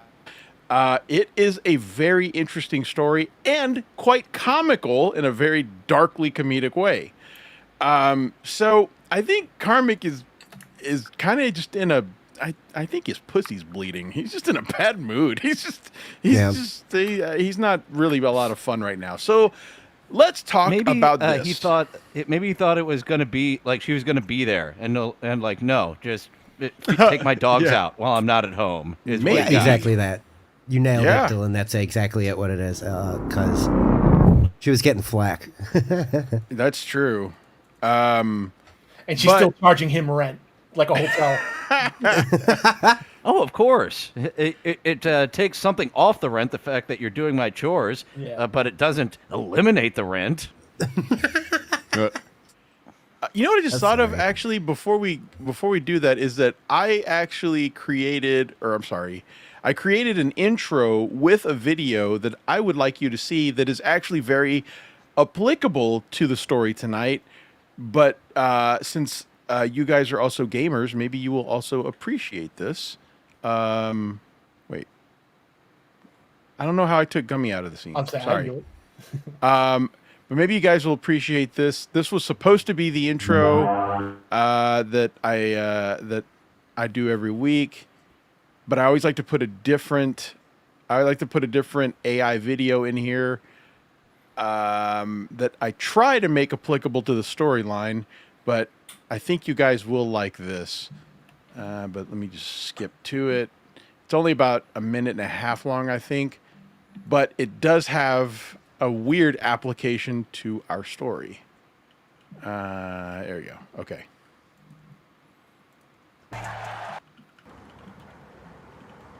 Look, Sonny, we were set up. Kidding me, Tommy?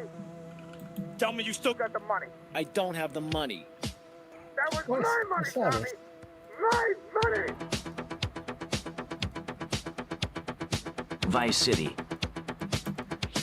The American dream. They say you either make it or it breaks you. I didn't come here to get broken. Ken, poor bastard, caught up in this madness. But you need a guy like him. And Lance, well, let's just say he's always got my back. Vice City runs on power. Ricardo Diaz, the man with the money, the man with the enemies.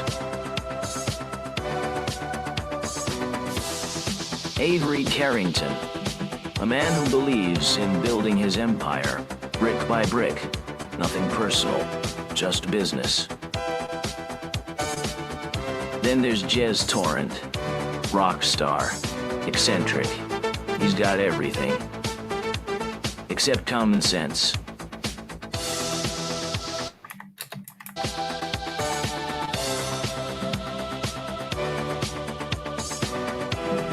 Humberto Rubina, the Cubans, all about pride. They want control, and they'll take it with guns if they have to. This city, it doesn't give second chances. You take what you want, and if you hesitate, you're done. I ain't done yet. My city will be mine.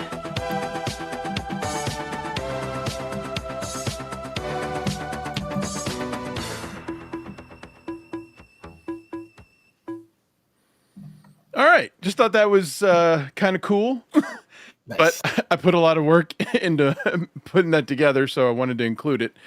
But this story takes place in Miami, and Vice City is supposed to be a representation of Miami, so wanted to have just a nice little intro. But yes, this story is about a bunch of bodybuilders who decide that they are the smartest guys in the room and want to pull off a scam. And things go terribly wrong, like incredibly wrong.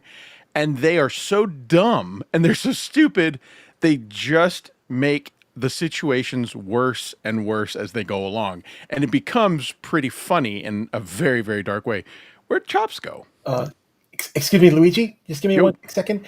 All right, so Hamhead, he said, did I miss the whole show? Bro, we're an hour and a half in, and we're literally starting now. You missed a bunch of other stuff before. A big old pre-show. We're starting the topic now. Yeah, okay, so Hamhead, we did things a little... Okay, so, all right, Chop sent a message. All right. So, yeah, we did things a little differently because Karmic went on an hour early, and we wanted to try to snipe him a little bit, but something happened last night that we wanted to cover before we got to the topic of the show, so we're just doing things out of order. Thank you for being here. I'm very glad you're here. But yes, welcome to the show. Welcome to the show. Matt Hibner nailed it. We had dessert before dinner tonight. Yes, we did. Yeah. We did. But now we're getting to the topic. But yes, this is a really interesting story from the mind. If your mind enjoys dark comedy and buffoonery, but I do actually recommend Pain and Gain because it is actually a pretty good movie. Tony Shalhoub is there. Tony Shalhoub is in it. And oddly enough, I don't like Michael Bay or anything he does, but I'm going to say that is the one exception of his movies that is really, really well done. Because honestly, it's a true story, and he really didn't need to write much. But here we go. Let's get to it. Oh shit. Sorry. I was running the same video. I'm going to get back to the old one. But yes, it is the Sun Rock and Mark Wahlberg playing these geniuses. Yes. Here you go.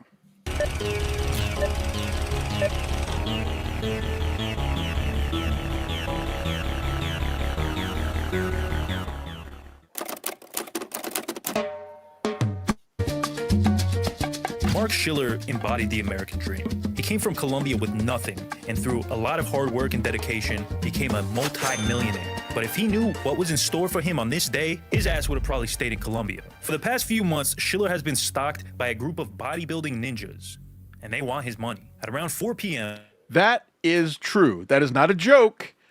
The reason that he calls them bodybuilding ninjas is for a reason. The ninjas would kidnap Schiller from outside his business and spend the next 30 days beating, torturing, and humiliating him. To make the pain stop, Schiller agreed to give the psychopaths everything he owned. And how did they thank him? By setting him on fire and running him over with a car twice. Miraculously, he survived. But unfortunately for the gang's next 2 victims, they wouldn't be so lucky. If this sounds familiar, it's because the movie Pain and Gain was based on these events, but the real life story is much more insane than that dog shit film. This is the story of the Sun Gym Gang. Sun Gym Gang. It's kind of a hard one to say. At its core, this is a tale of greed and envy. And what better place to set our story than Miami? A breeding ground for all sorts of degenerates, grifters, and lowlifes. It's only in a city like Miami that a place like Sun Gym could exist. Now, this was no regular gym. It was a seedy place whose clientele mostly consisted of crooked cops, roid junkies, and felons, with a lot of overlap. And the only people more psychotic than the gym's patrons were its employees. Sun Gym was a gym out in Miami Lakes that was started by John Meese. This is important. This is an important part of the story, that this guy named John Meese is the one who actually ran the Sun Gym. I hate those Mises to pieces. Heavens to Murgatroyd. Heavens to Murgatroyd. I don't do a good... Oh, Pixie and Dixie. I don't do a good stage snaggle left. Just a little CPA. affectation on it. Oh, that's smart. Exit stage left even. I love it. Who was also a frustrated bodybuilder. The Sun Gym was a place that they wanted to be massive, a different kind of clientele. There are other people who were apparently taking steroids and using that to build up their muscles. So it was it was something of a musclehead kind of gym. Gym owner John Meese may have been a prominent accountant, but this venture was hemorrhaging hard. Meese was desperate for someone to save his house of pain. Then along came Daniel Lugo. Daniel Lugo seemed to have been a pretty persuasive guy with John Meese, filling him full. So Daniel Lugo is the character played by Mark Wahlberg in the movie. We're going to get a little bit of an introduction to him. Full of ideas of grandeur about the marketing possibilities of the Sun Gym brand and how they could expand and get into various kinds of food products or clothing, that sort of thing. Lugo promised Meese they'd build an empire from the ashes. He was so convincing that Meese hired him on as manager. But Lugo had a past. He had just finished a stint in federal prison for fraud. Daniel Lugo used the Sun Gym as a big networking opportunity. He was always looking for a way to grab a quick buck. And he was identifying people as either possible cohorts in this kind of activity or targets. Daniel Lugo certainly seems to have had something magnetic about him, because an awful lot of people were willing to do an awful lot of terrible. You say something? I say he put steroids in his teeth. Did you see those combos? Yes. It's the Better Call Saul type of scam. Every time they gave their money to him, he never put his money in their pocket. You got to be charming enough to be like, I want to give you $10,000. Yeah. Donald comes asks a great question. Is this the gym from Miami Connection? When they're all working out at night with no lights on? Get to be the steroid ninja. They didn't pay him enough rent to rent it out during the day. You can come and pay me a bunch of money and come here overnight when no one else is here. All things. In Pain and Gain, Danny Lugo was portrayed by Mark Wahlberg as this sort of like goofy guy with a lot of big ideas. In reality, though, the guy was a unhinged psychopath, but he wasn't always like that. Danny grew up in the Bronx, sharing a small apartment with his parents and 3 siblings. But from an early age, the kid showed a lot of potential. He was an honor student, star football player, even an altar boy at church. After high school, he got a full-ride scholarship to Fordham University. Now, it's extremely ironic because going to college was supposed to allow Danny to escape from a life of poverty and crime, but instead, it kicked off his criminal life. You see, most of his classmates were rich trust fund brats who drove sports cars, wore Rolexes, and partied on yachts. Meanwhile, Lugo rode the bus to campus from his shitty rat-infested apartment. This made Lugo insanely jealous. In his head, he was this, like, super genius ubermensch. So why wasn't he living the extravagant lifestyle like the rest of these schmucks? So in his senior year, Danny decided that he would get rich, no matter what. Even if that meant he had to lie, cheat, steal, even kill. So in his senior year, he dropped out of college and became a full-time con man. Lugo's first grift was pretending to be a wealthy financier. He sought out small business owners who needed a loan, which he would offer them in exchange for a 10% down payment. Except they never got the loan, and he pocketed the money. He made over $300,000 running this scheme. But the guy wasn't good at covering his tracks, so it didn't take the FBI long to bust his ass. During his trial, Lugo gave this humble statement. It will never... Okay, so I want you guys to listen to this and just think about someone in the Dabbleverse saying this line, because it just seems so fitting. Never happen again, for I have learned not to use my intelligence for wrong actions. Does that not sound like something Aaron would have said? I was like, didn't he just say that in court? Yeah, exactly. And may the main God... With the stuttering John voice. I am sorry that my intelligence has inflicted badness on others. I will use my good smarts for better next time. That's right. I heard Will Heron apologize for the thing about main god that he misquoted. Did anybody else see that? Yes, that's what I was going to say. And may the main God have mercy on my soul. You know what was funny is like everybody's like, yeah, but Will, we know that's not something he may have said, but none of us batted an eye because that is something he absolutely would have said. Exactly. And also we can imagine him saying that. Yeah. It's not out of the realm. Exactly. He would spend the next 2 years in federal prison. When Lugo got out, one of the conditions of his parole was that he needed to get a job. But no establishment wanted to hire a convicted felon. Well, except for one. Lugo convinced Sun Gym's owner, John Meese, that he would double their membership in 6 months. Now, Sun Gym was struggling financially at the time, so Meese decided to take a chance on Lugo despite his criminal past. That's how Danny ended up as the manager. But this begs one question. How does one go from scamming and running a gym to kidnapping, extortion, and murder? Well, this whole sequence of events was kicked off when Lugo started personally training this guy, Jorge Delgado. The two of them All right, so this is going to get a little complicated with the names, but this is an important name and someone that wasn't in the movie, if anyone is referencing the movie in there. This guy Delgado is the client of Danny Lugo, who is training Delgado in the gym. All right? immediately hit it off and became best friends. During their training sessions, Delgado would go on and on about this guy Mark Schiller, who you might remember from the intro of this video. Remember they kidnapped him? Schiller was almost like a father figure to Jorge. He found him when he was a broke loser and took him under his wing. Mark gave him a job at his accounting firm, but eventually the two of them would become close friends and business partners. He was at the house almost every day. He knew every nuance of our lives. We went on vacation, he took care of the house. I trusted him completely and had no reason not to.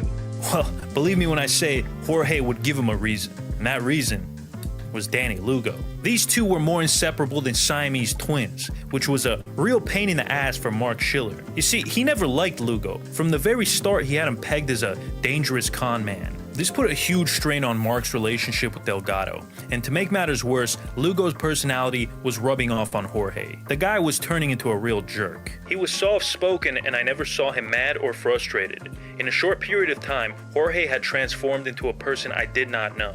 Mark couldn't take it anymore. The final straw was when Delgado demanded that Lugo be made a partner in their business. Schiller understandably crashed out. He said he would rather be strapped into a chair and beat for a month straight than ever work with Danny Lugo.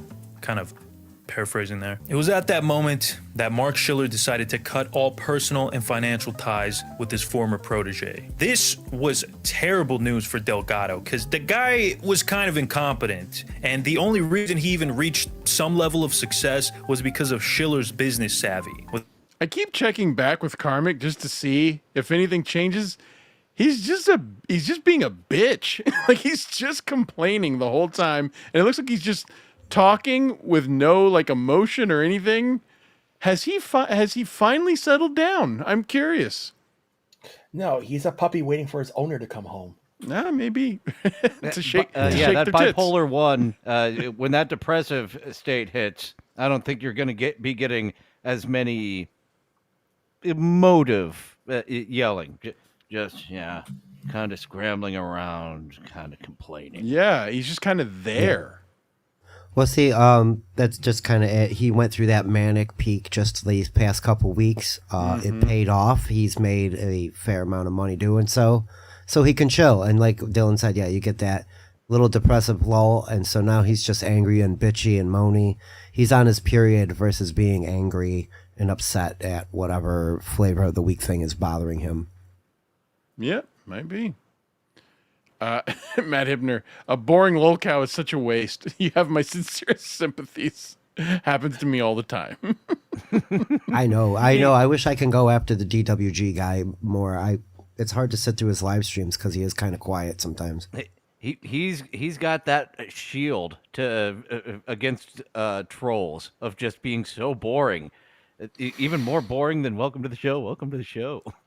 Yeah, that's been my defense, is to be unclippable by being monotonously boring. Oh yeah, I didn't play that.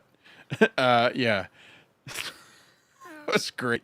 Yeah, I got the very what seems to be very conservative Christian guy who doesn't like to swear. I got him to say, "Luigi, fuck you." That was great. No, because he was like, because I don't know if it was another sock account that caused it, or if it was that first one that you came back with. It was whatever it was. Yeah, it was. Yeah. It got him. He was like, you know what? Fuck you. And he was it's like he came to a realization, I gotta actually block this guy. He was really trying hard not to, and you got him. With Luigi 2.0. Yeah.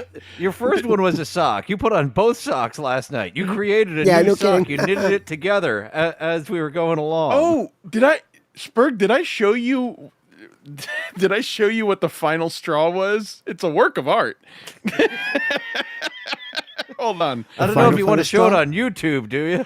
No, I'm not putting it on YouTube. No, but I'm gonna send it to you in your DMs. Hold on. It's a famous tower in this universe. Oh yeah. Unimpeded tower. But it was unimpeded. I got every letter in there. Yeah, send that to me because it goes in my archives. He was cooked. Oh, and to make matters worse, his wife was pregnant. But one man's despair is another's opportunity. After the falling out, Danny Lugo used his silver tongue to convince Jorge that Mark Schiller was an evil man who had been taking advantage of him and stealing from him for years. And it was time for payback. That's when Lugo deal. Stolen wages. Take Schiller's money and put it into our bank accounts. They would So literally their plan is to kidnap this very wealthy person and create documents to transfer his assets to accounts in their names. That's the brilliance of their plan. Yeah, super smart. Real bright. It's all legal. And yeah. Kidnap Schiller, torture him into submission, and finally force him to sign his assets over. Jorge was reluctant to do that to his former mentor. Legal. I mean, yeah, the guy fucked him over, but this was a bit extreme. But as we'll come to find out, Danny had cult leader levels of charisma, so eventually Delgado got on board. The next member of our gang didn't need much persuading at all. Adrian Doorbal was a poor kid from Trinidad who came to Miami to escape the crippling poverty of his childhood. He grew up an orphan and was desperate for a father figure.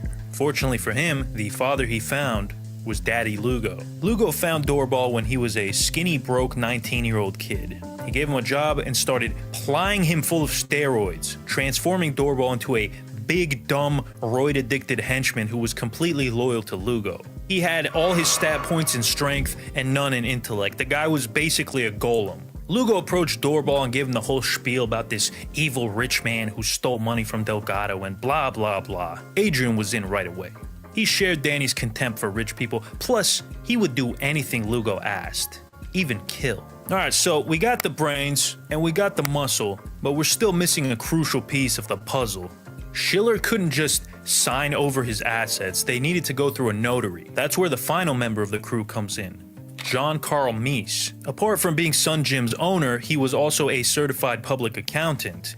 So, I think it's pretty simple. We're following along here. The owner of the gym and two of the workers have come up with this plan to get these documents written, get them signed, and get them notarized. That's really it.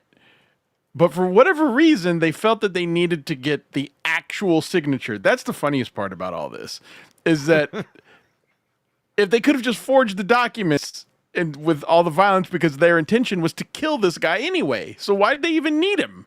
If they were just if they were just going to create the documents and then get them falsely notarized, why sign him? But you'll see in the movie, and I don't know if this video actually really clarifies it, he was blindfolded when they told him to sign, so he signs it like sideways. in the wrong spot, and they still know, and this guy still notarized it. So like, they never even needed him. if that was the plan. So yeah, but here's what happens.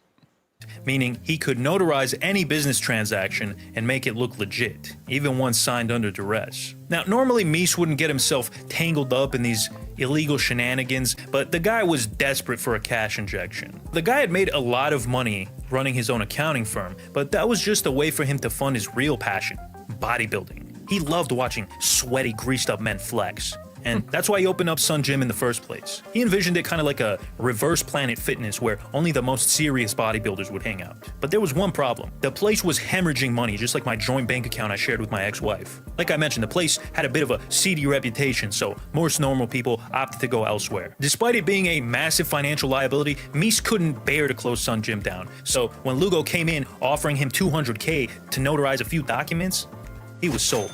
Now keep in mind there were more people involved, about a dozen total, but for the sake of brevity, we'll focus on these 4 guys. Okay, so now that we got the whole gang together, they needed to figure out how they were actually going to kidnap Schiller. Danny Lugo, as always, came up with a 200 IQ play. Doorball, Lugo, and 2 other goons would dress up like ninjas and go to Schiller's house on Halloween. Pretending to be trick-or-treaters, the 6-foot-tall bodybuilders would ring the doorbell and kidnap Schiller when he answered.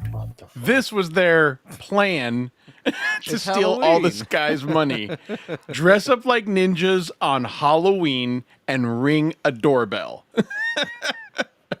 These guys watch too many movies and use that as their blueprint. Yep. We're going to need to torture them for a signature. It's like you just said. If you really thought it out, you kind of... It's not as glamorous as these guys needed to make it. Nor did they really... I mean, exactly, like, you're going to torture him and then falsify the document. Why not just falsify the whole document if you're going to just kill him anyway?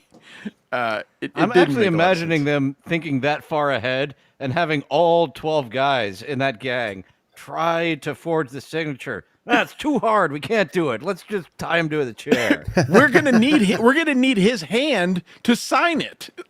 I'm not good at writing. I'm good at punching. Go get his hand. Oh, that's exactly it. They would have sawed his hand off and then put it around the pen and then forged it. You know what I mean? Like, we got it with his hand, so it's all good.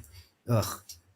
Everyone agreed. The plan was brilliant. The next day, the gang went to a spy shop and bought tasers, night vision goggles, walkie-talkies, and all the other essentials for a special black ops mission like this. Next, they rented a minivan so they could stake out Schiller's place without attracting too much attention. A week later on Halloween, it was time to put the plan in action. But the gang was forced to abort when Danny got drunk at the strip club and decided he was having too much fun to leave. Honestly, probably for the best. That plan was pretty dumb. No problem. Lugo had a plan B. He always had a plan B. The gang realized that Schiller was a creature of habit. He always got the and got some concrete and some rope, and no one asked any questions at all. Dylan? You guys are really good sometimes at like foreseeing where the story goes. There is a Home Depot aspect to this story. You're not going to believe it. I'm not kidding. I'm not kidding. Yeah, where would their brains go next? They got all the stuff at the one spy shop. So where else can we get all the stuff? You're not going to believe this? Lowe's or Home Depot. What blows the whole thing and the reason they got the death penalty is because of Home Depot. And I'm not joking. We're about to get to it here soon. Oh, no. Paper at the same time every morning before driving to the Schlotsky's Deli franchise that he owned. So yeah, this guy owned, in addition to it was an accounting firm, I believe. He also owned several Schlotsky's. And so their plan was to kidnap him while he was visiting one of his Schlotsky's franchises. A week after Halloween, in the early morning hours, the gang was hiding in the bushes in front of his house. Lugo insisted on rocking the ninja outfits again, along with the black face paint. As soon as Schiller came out to get the paper, he would be grabbed and thrown into the van. But their plot was thwarted again when an early morning jogger spawned in and saw them. There were, and I'm not joking, 6 more failed attempts after this, each one more stupid than the last. So they try 7 times to kidnap him, and each time it goes wrong. Getting Schiller was proving to be way more difficult than anyone anticipated. The gang's morale was in the toilet. But Danny Lugo didn't give up hope. He called a meeting at Solid Gold, their favorite strip club, and gave the boys a pep talk. Are we really gonna let this rich fuck get away? If we pull this off, we'd have way more than enough money to party with any girl in here. The speech was a resounding success. This guy was like Winston Churchill if he was addicted to steroids instead of alcohol. With a renewed sense of purpose, the gang cooked up another scheme. This time, things would be different. November 15th, 1994. Lugo and the boys were waiting outside the Schlotzky's. Here was the plan. Schiller always parked in the back alley behind the building. Lugo was in his car blocking one side of the alley. When Mark got in his car, Lugo would radio Doorball, who was waiting around the corner, who would pull up the van and block the other exit. Schiller would be a sitting duck. At around 9 a.m., Mark finally emerged. Lugo radioed Doorball as planned. Target acquired. Pull up. No answer. I said pull up now! Schiller had no idea that it was him blocking his path, so he started honking at him. Come on, man, he's gonna get away! Schiller, frustrated, put his car in reverse and backed out of the alley. A few seconds later, Doorball finally responded. This fucking thing won't start! This time, Danny Lugo was pissed. He called the rest of the gang a bunch of incompetent f***ups and said he was out. If they wanted to get Schiller, they would be on their own. This really upset Doorball, who would do anything to impress Lugo. And what better way to impress him than to finally get Mark Schiller? So Doorball cooked up a plan of his own. No fancy spy equipment or ninja getup necessary. Doorball decided to switch up the crew a little bit, so he benched one of the henchmen and grabbed another one from the gym. So he took the two guys and went back to Schlotzky's and waited. This time, no matter what happened, he wasn't leaving empty-handed. Designated kidnapper. Yeah, exactly.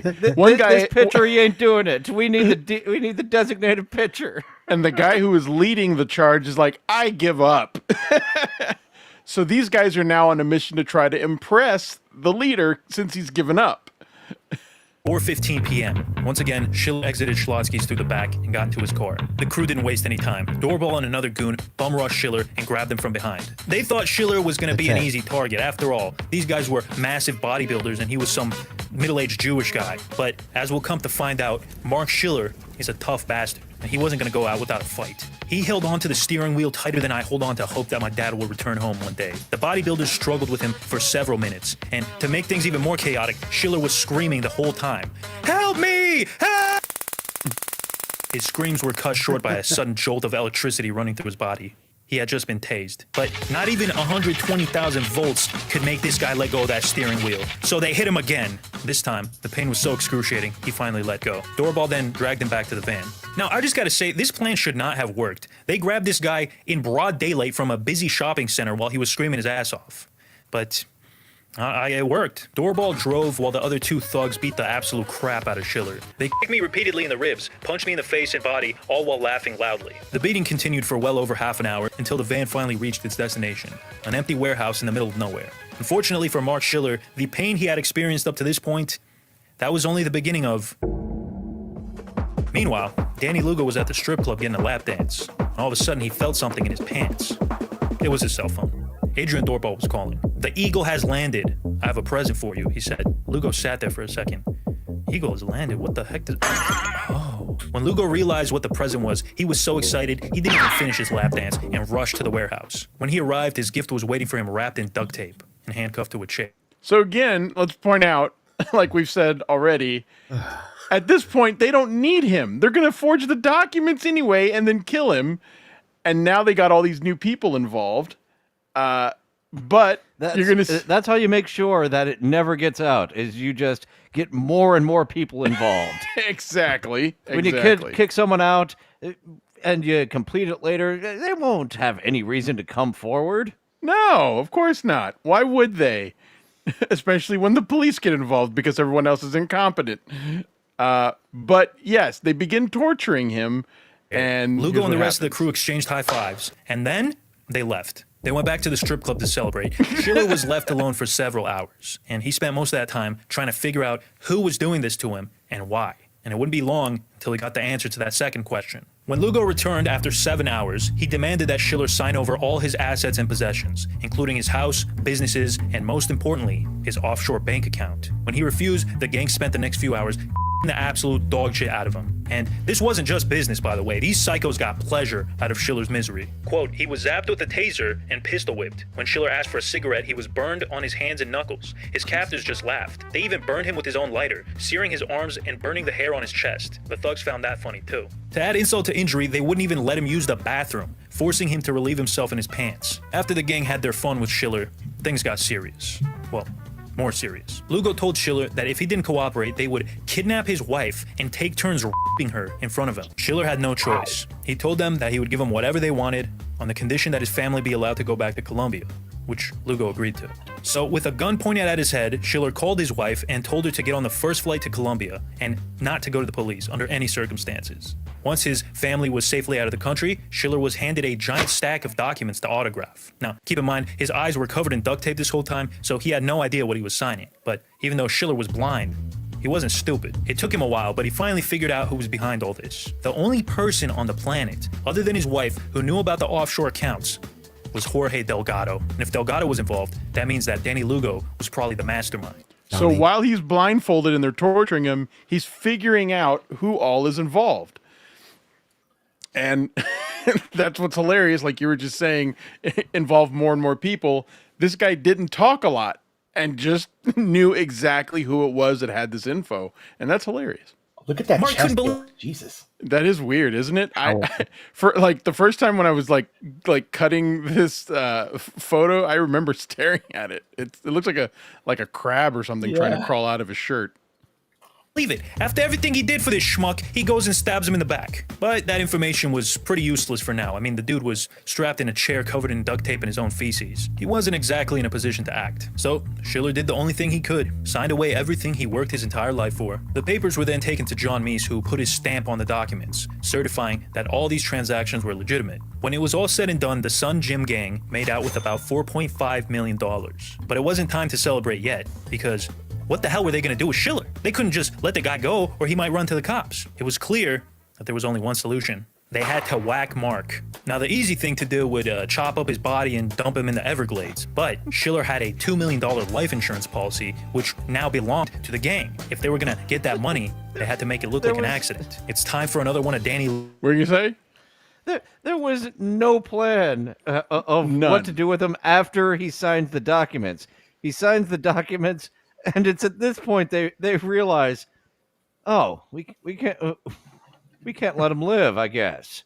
Can we let him live? No, I don't think so. I thought we were just gonna let him go, and he wasn't gonna tell anybody. But now they also can't. What that is saying is they might have had the plan to cut him up and into tiny little pieces, but that would negate the insurance policy that they now owned because there would be no body to recover. So they have to make sure that they kill him in a way that there is a body to recover to get the payout on the insurance.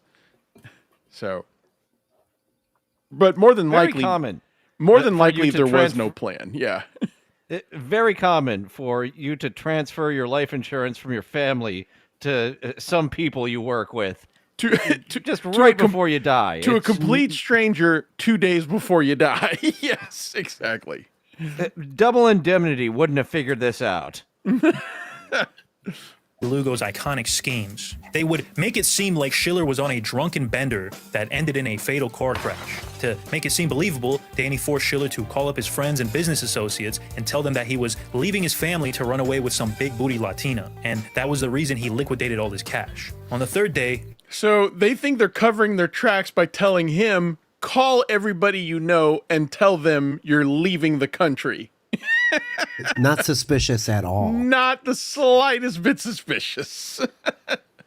Yeah. Schiller was placed in the driver's seat of his car. Lugo, who was sitting in the passenger seat, reached his foot over and floored the gas, aiming the car at a concrete pole. He then jumped out right before the car made impact.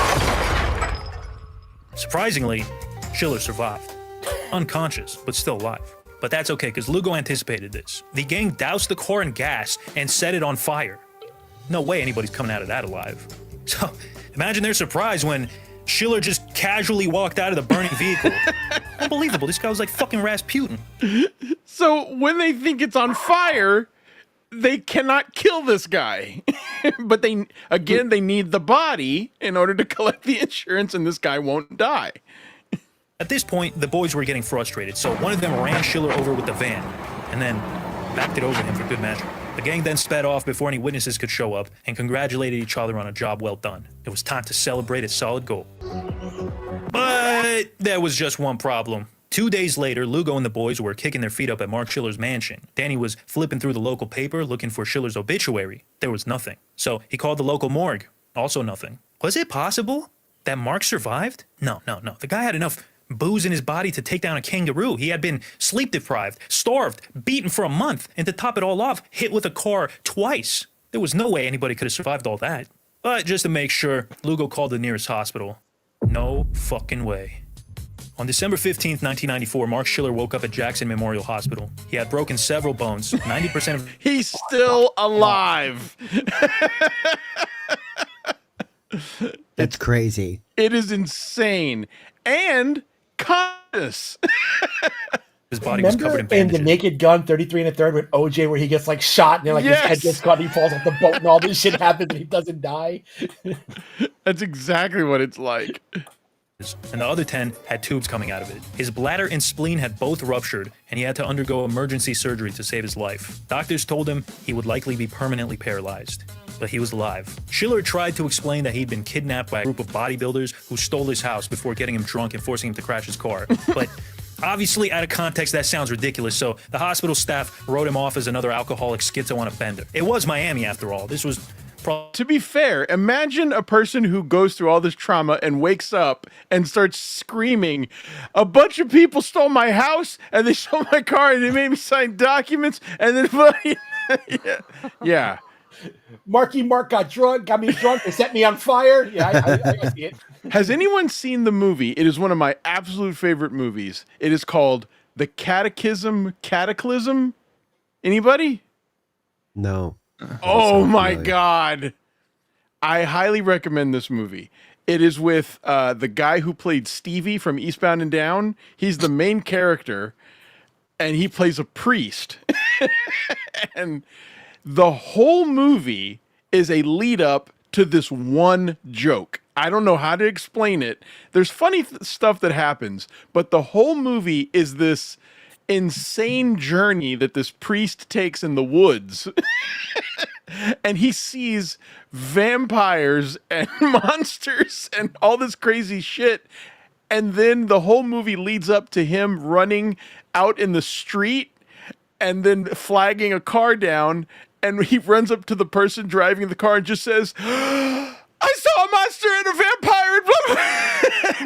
It leads up to one solitary joke of him screaming at this person to explain the past 90 minutes of the movie. Oh, jeez. Yeah, and it no is, kidding. it is so goddamn funny.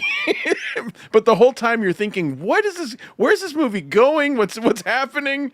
But anyway, that's what I think was probably happening with this guy. Just like, oh, it's a bodybuilders and ninjas, and they burned me, and I had to call Big Booty Latitas, and yeah.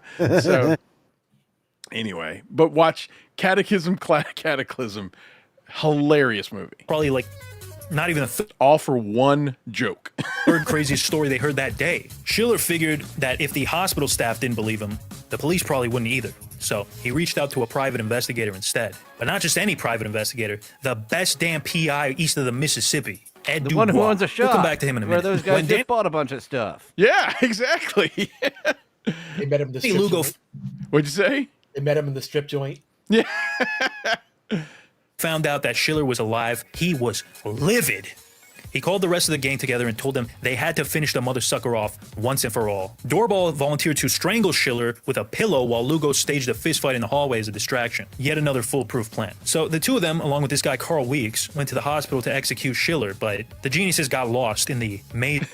They go to the hospital to try to find him, and they have a plan to stage a fight while someone suffocates him, but they get lost. Amazing.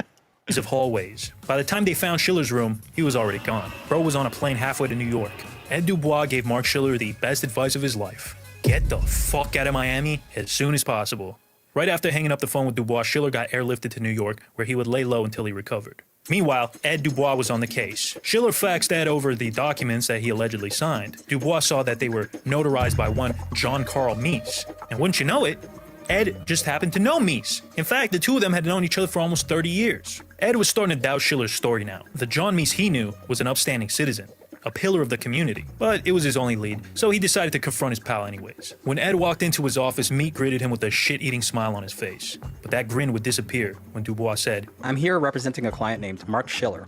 Ever heard of him?" I don't recognize that name, Meese said, as a bead of sweat rolled down his face. Ed pulled out the documents showing Meese's stamp next to Schiller's signature, but Meese brushed it off and insisted he didn't remember. Ed, I'm a notary. I notarize things all day long. And, you know, all these Latins look alike to me. Meese also downplayed his relationship with Lugo and Delgado, but offered pretty funny to set up a meeting with the four of them to straighten things out. Ed agreed. Dubois walked into the building skeptical, but walked out 100% convinced that Mark Schiller was telling the truth.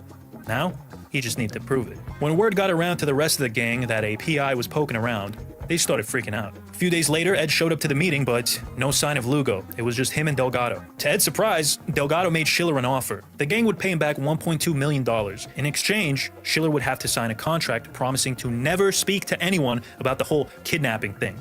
Now, just to be clear, having someone sign a contract that says you're not going to report a crime is kind of illegal. I guess you are allowed to do it to some extent, but you have every right to report a crime. And what they're saying is they're going to negotiate a deal where they're going to give back $1.2 million of the $4.5 million they stole from this guy if he signs a contract that says you can't go to the police. You are always allowed to go to the police. But that's what they try to do. And then they even get a brighter idea that's straight out of the Stuttering John playbook. Listen to this. Especially not the police. Ed was stunned at how stupid these guys were. Schiller and Dubois obviously knew that this contract was more worthless than my DeVry degree, but they thought they might at least get some of the money back before going to the police. So they agreed to the terms. But then Danny Lugo, genius businessman, tried to pull a fast one. He changed the $sign on the contract to an Italian lira symbol, meaning he would only have to pay Schiller about $1,200 in real money.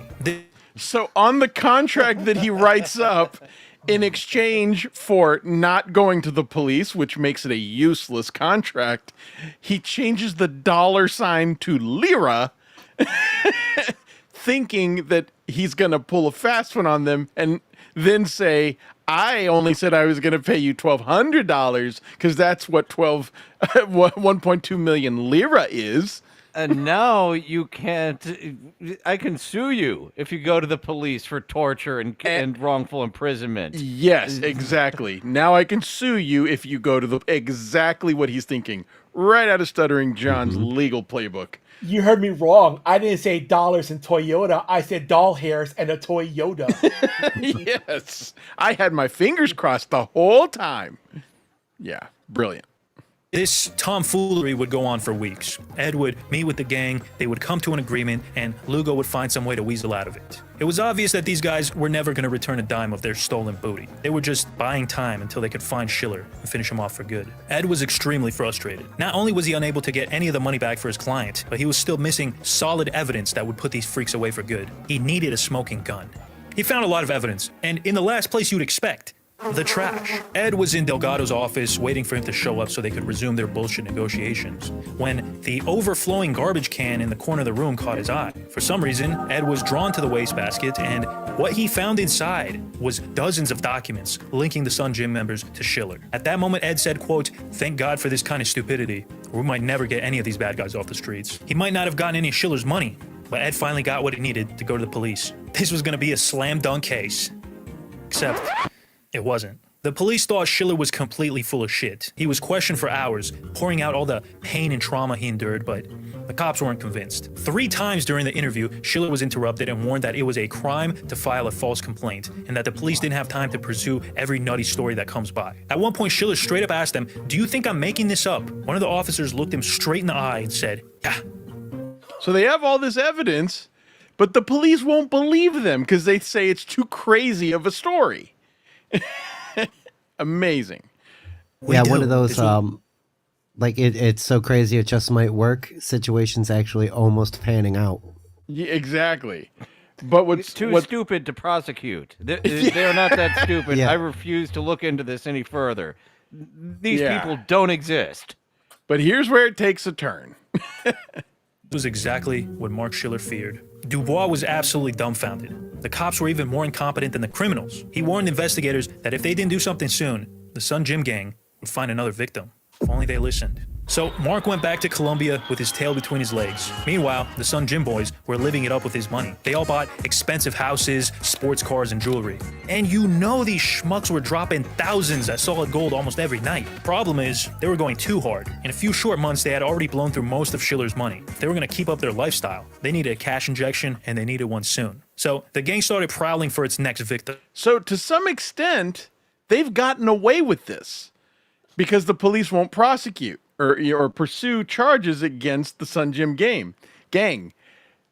All they need to do is not spend all this money at the strip club. Yes. This is our lifestyle. We have just upgraded our lifestyle. This is who we are now. We get bottle service. All they have to do is not be assholes. That's all they have to do. Don't be assholes, and you got away with it.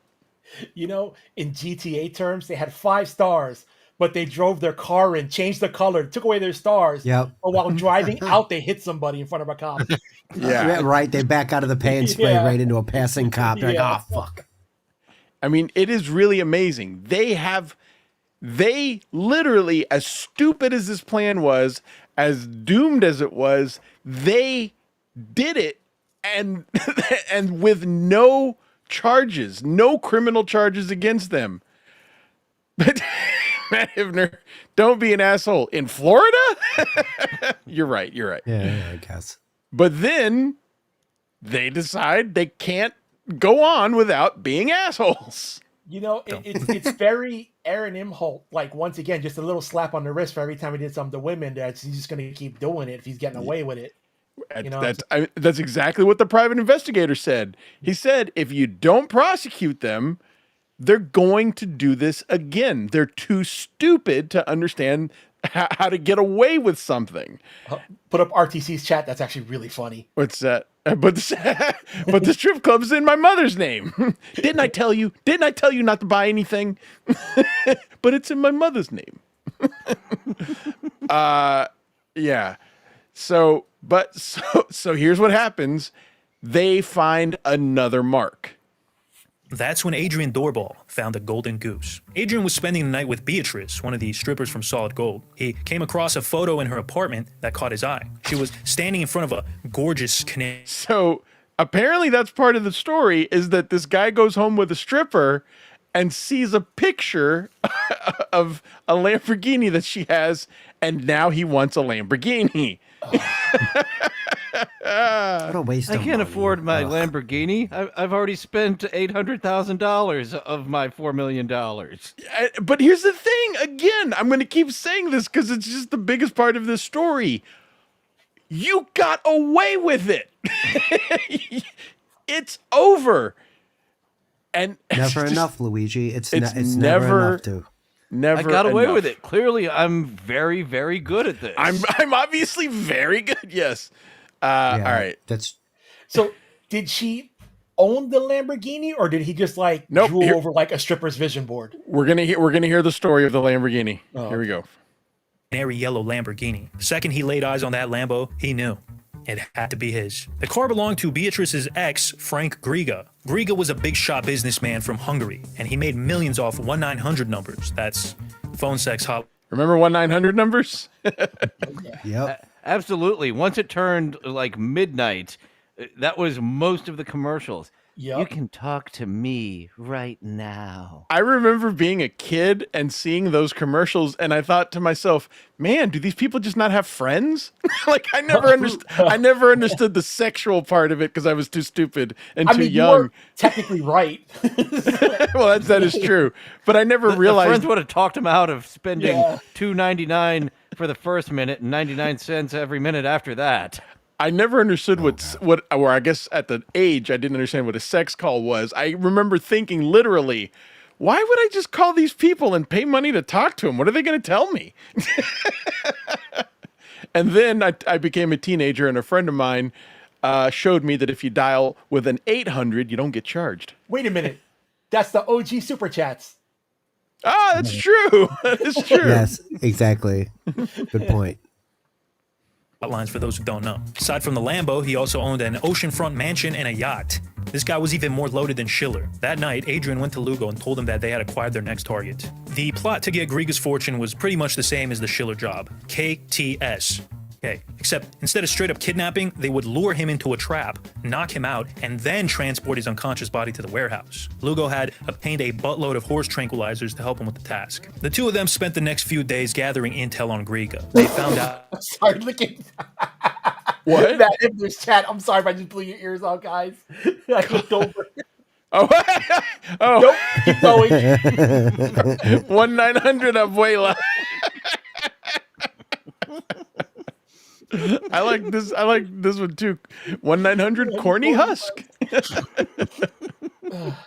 Awful. They did have the specialty lines. You can call 1-800-806-900 for blondes, redheads. Yeah. There's always a way to confirm it back in the 90s.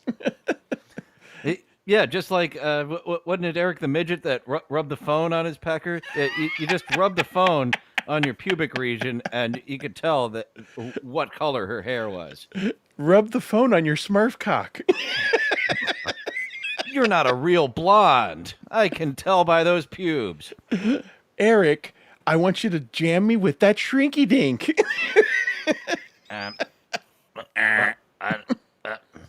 Don't you have to do band practice first or whatever? A sound check? That's what it said. Oh, that's right. It wasn't just one of the random women. It was one of the. It was Catherine McPhee that called him. She goes, "Hi, I'm Catherine McPhee. Can you rub the phone on your Smurf cock?" He was always, whenever it was a woman's voice. Even when it was Sal and Richard 20 times in a row, and then there's a woman, you can hear the trepidation in his voice, but he's like, I choose to believe that this is a real woman. The one when Sal calls him with Sal's voice and says that he's a talent agent looking to cast for the remake of The Wizard of Oz, and he says, "All right, I want you to take your hand, put it down the back of your pants, and squeeze your ass cheek, and tell me if it feels more like cottage cheese or provolone." And he goes, "Did you do it?" "Yeah." "Well, so is it more like provolone or cottage cheese?" He goes, "Provolone." God. Yes. Tra-la-la-la. No. I really want you to feel it. God. Oh, Eric was the best. We are maybe like 2 episodes away from 0.0 on unboxing Eric. Ooh, that is to me that is the peak. I think to a lot of people that's the peak. Yeah, even more than 2 liters of Pepsi and werewolves. And werewolves. To me, 0.0 is the peak. Yes. Man, he was great. All right, so now their plan is, because they had so much trouble getting Schiller the first time because he fought so much, their plan is now inject them with horse tranquilizers so they won't fight as much, then take them to the warehouse to torture them. Wait, the old Dexter method. Yeah.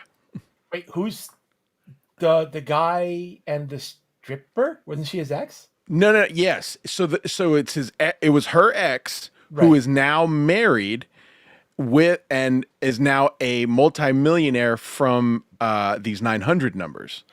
But that was the connection of how they learned about him, was because she dated the stripper. Right. No. I got that much, but you said kidnap them. Who is them? The ex-boyfriend and his now wife. Okay. Sorry. Yeah, I was lost. Yeah. All right. No, all good. It gets a little confusing, but here we go. out that he was trying to branch out from the 1-900 game and invest in other businesses, which was the perfect opportunity. Lugo called Griga pretending to be a representative for a phone company that was expanding its business into India and was looking for investors. And to his credit, he made a very convincing pitch.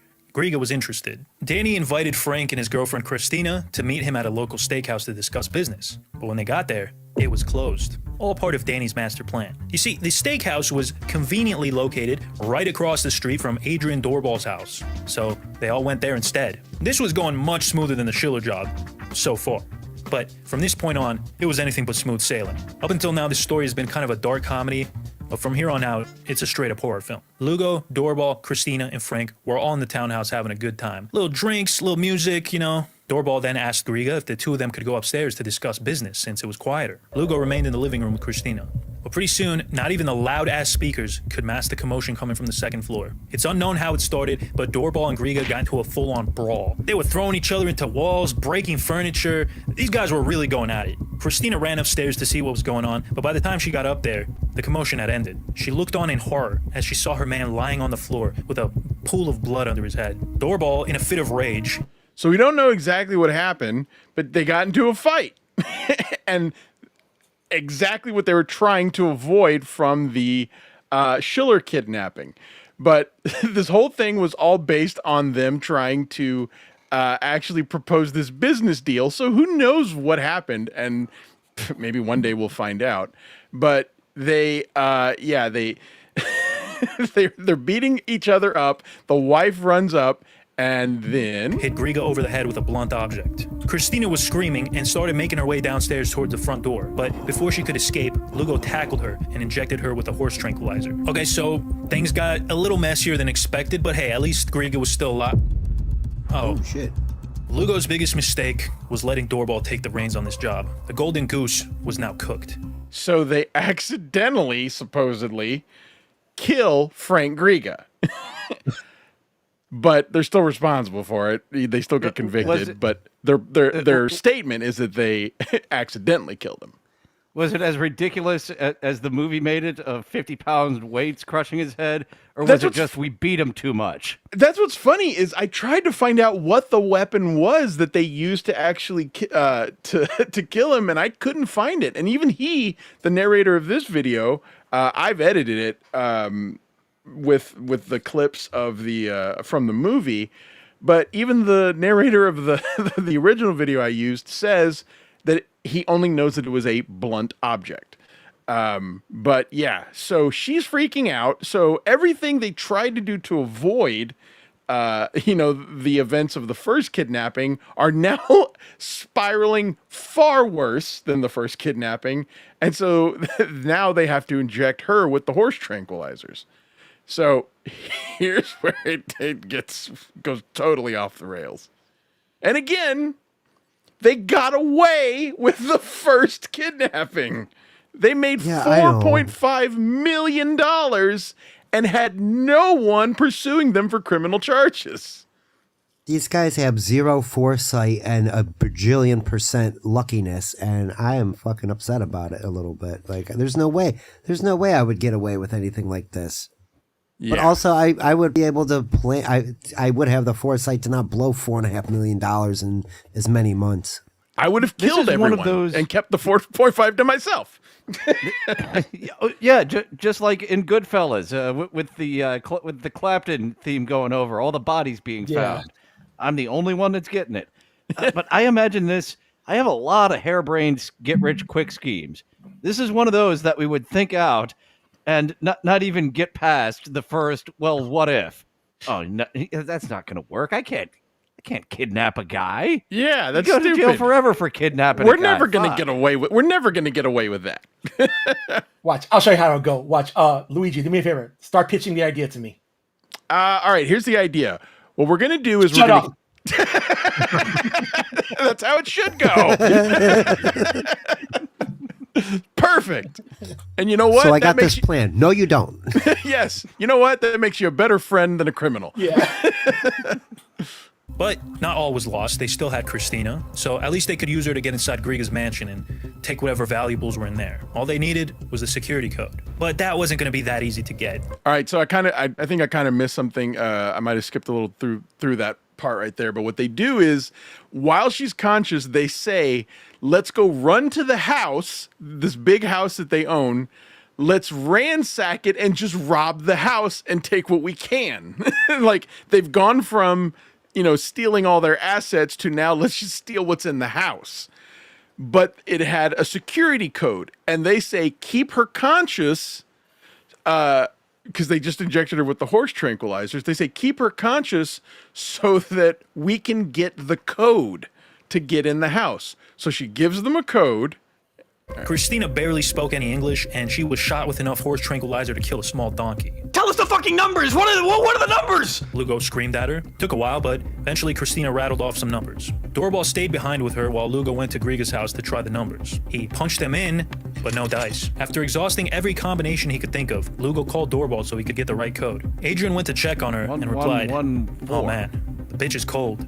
What a mess." But so now they put too much horse. They put too much horse tranquilizers in her to calm her down, and now they can't break into the house because they can't get the code, and she's dead. Now they're both dead. Just calm her down with a little more. Just a little. No one even thought that she could overdose on these tranquilizers. They're just tranquilizers, man. They're not heroin. What'd you say, CORNdiff? It worked. They calmed her down. It got her quiet.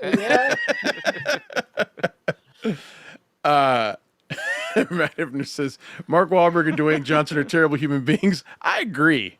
But this is a good movie. And and for the most part, it is like true to reality. Okay, so now they have 2 dead bodies on their hands that they were not expecting to have. So what's the best way to get rid of 2 dead bodies? There was no time to dwell on mistakes. They had 2 bodies to dispose of. This is when Jorge Delgado came back into the fold. He helped the gang transport the bodies to his warehouse, the same one that Schiller was tortured in. Doorbell volunteered to cut up the bodies himself. In fact, the psycho was excited to do it. I guess he got a taste for blood. He went to the local Home Depot to purchase a gas-powered chain. This is back to the Home Depot thing that you mentioned earlier, Dylan. Getting all your shit from one location. No. Yep. 2 geniuses couldn't figure out how to work it, so after about an hour they gave up and decided to go old school with a hatchet. After cutting the clothes off the corpses, the criminals thoroughly wiped the bodies with towels to destroy fingerprints. Then when they attempted to use a chainsaw to cut the bodies apart, the bandits neglected to read the manual which specified pouring oil into a special reservoir before operation. The chainsaw's motor only ran for a few seconds and stalled. Delgado was sent for oil, but when he brought it back the saw still wouldn't start. Apparently, in their attempt to start it without oil, the criminals burned the motor. Lugo then... So they're trying to cut up the bodies with a chainsaw, but they do it all wrong and they burn up the engine. They ruin a perfectly good new chainsaw. You have a quality bar oil for that. That's what I was going to say. You need bar and chain oil. And so what do they then do? They didn't hesitate to go to the store with the broken chainsaw and demand an exchange. They take the chainsaw back to Home Depot. No. And they try to get a refund with chunks of skin and hair stuck in the chain of the chainsaw. They went to they went to the trouble to wipe the bodies down to get rid of the fingerprints, but they didn't bother to clean the chainsaw before returning it back to Home Depot. We'll just put it in the box and leave all these body parts on it for the next poor sap, who gets the open box discount. I mean, you can get those chainsaws for under $100, and like especially back then. So, and would you believe that them taking this back to Home Depot is a huge part of the evidence held against them because they wanted their $100 back. In the movie, there's also a scene where The Rock barbecues the hands of corpses to eliminate fingerprints. In reality, this did happen, but it was Lugo himself who did the barbecuing. The Rock's real-life counterpart, Weeks, was not involved in the last kidnapping at all. So they cut the hands off and they start barbecuing the hands. Oh yeah. Why are they barbecuing to get just to destroy the evidence? To destroy, yeah. What they think that a body can only be identified through fingerprints. So they're trying to eliminate the fingerprints, and so they chop up the bodies and they put them in barrels and they throw them into the Everglades.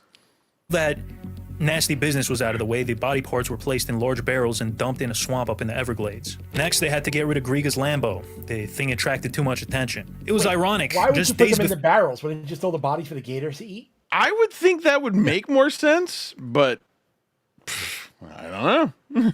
They're dumb.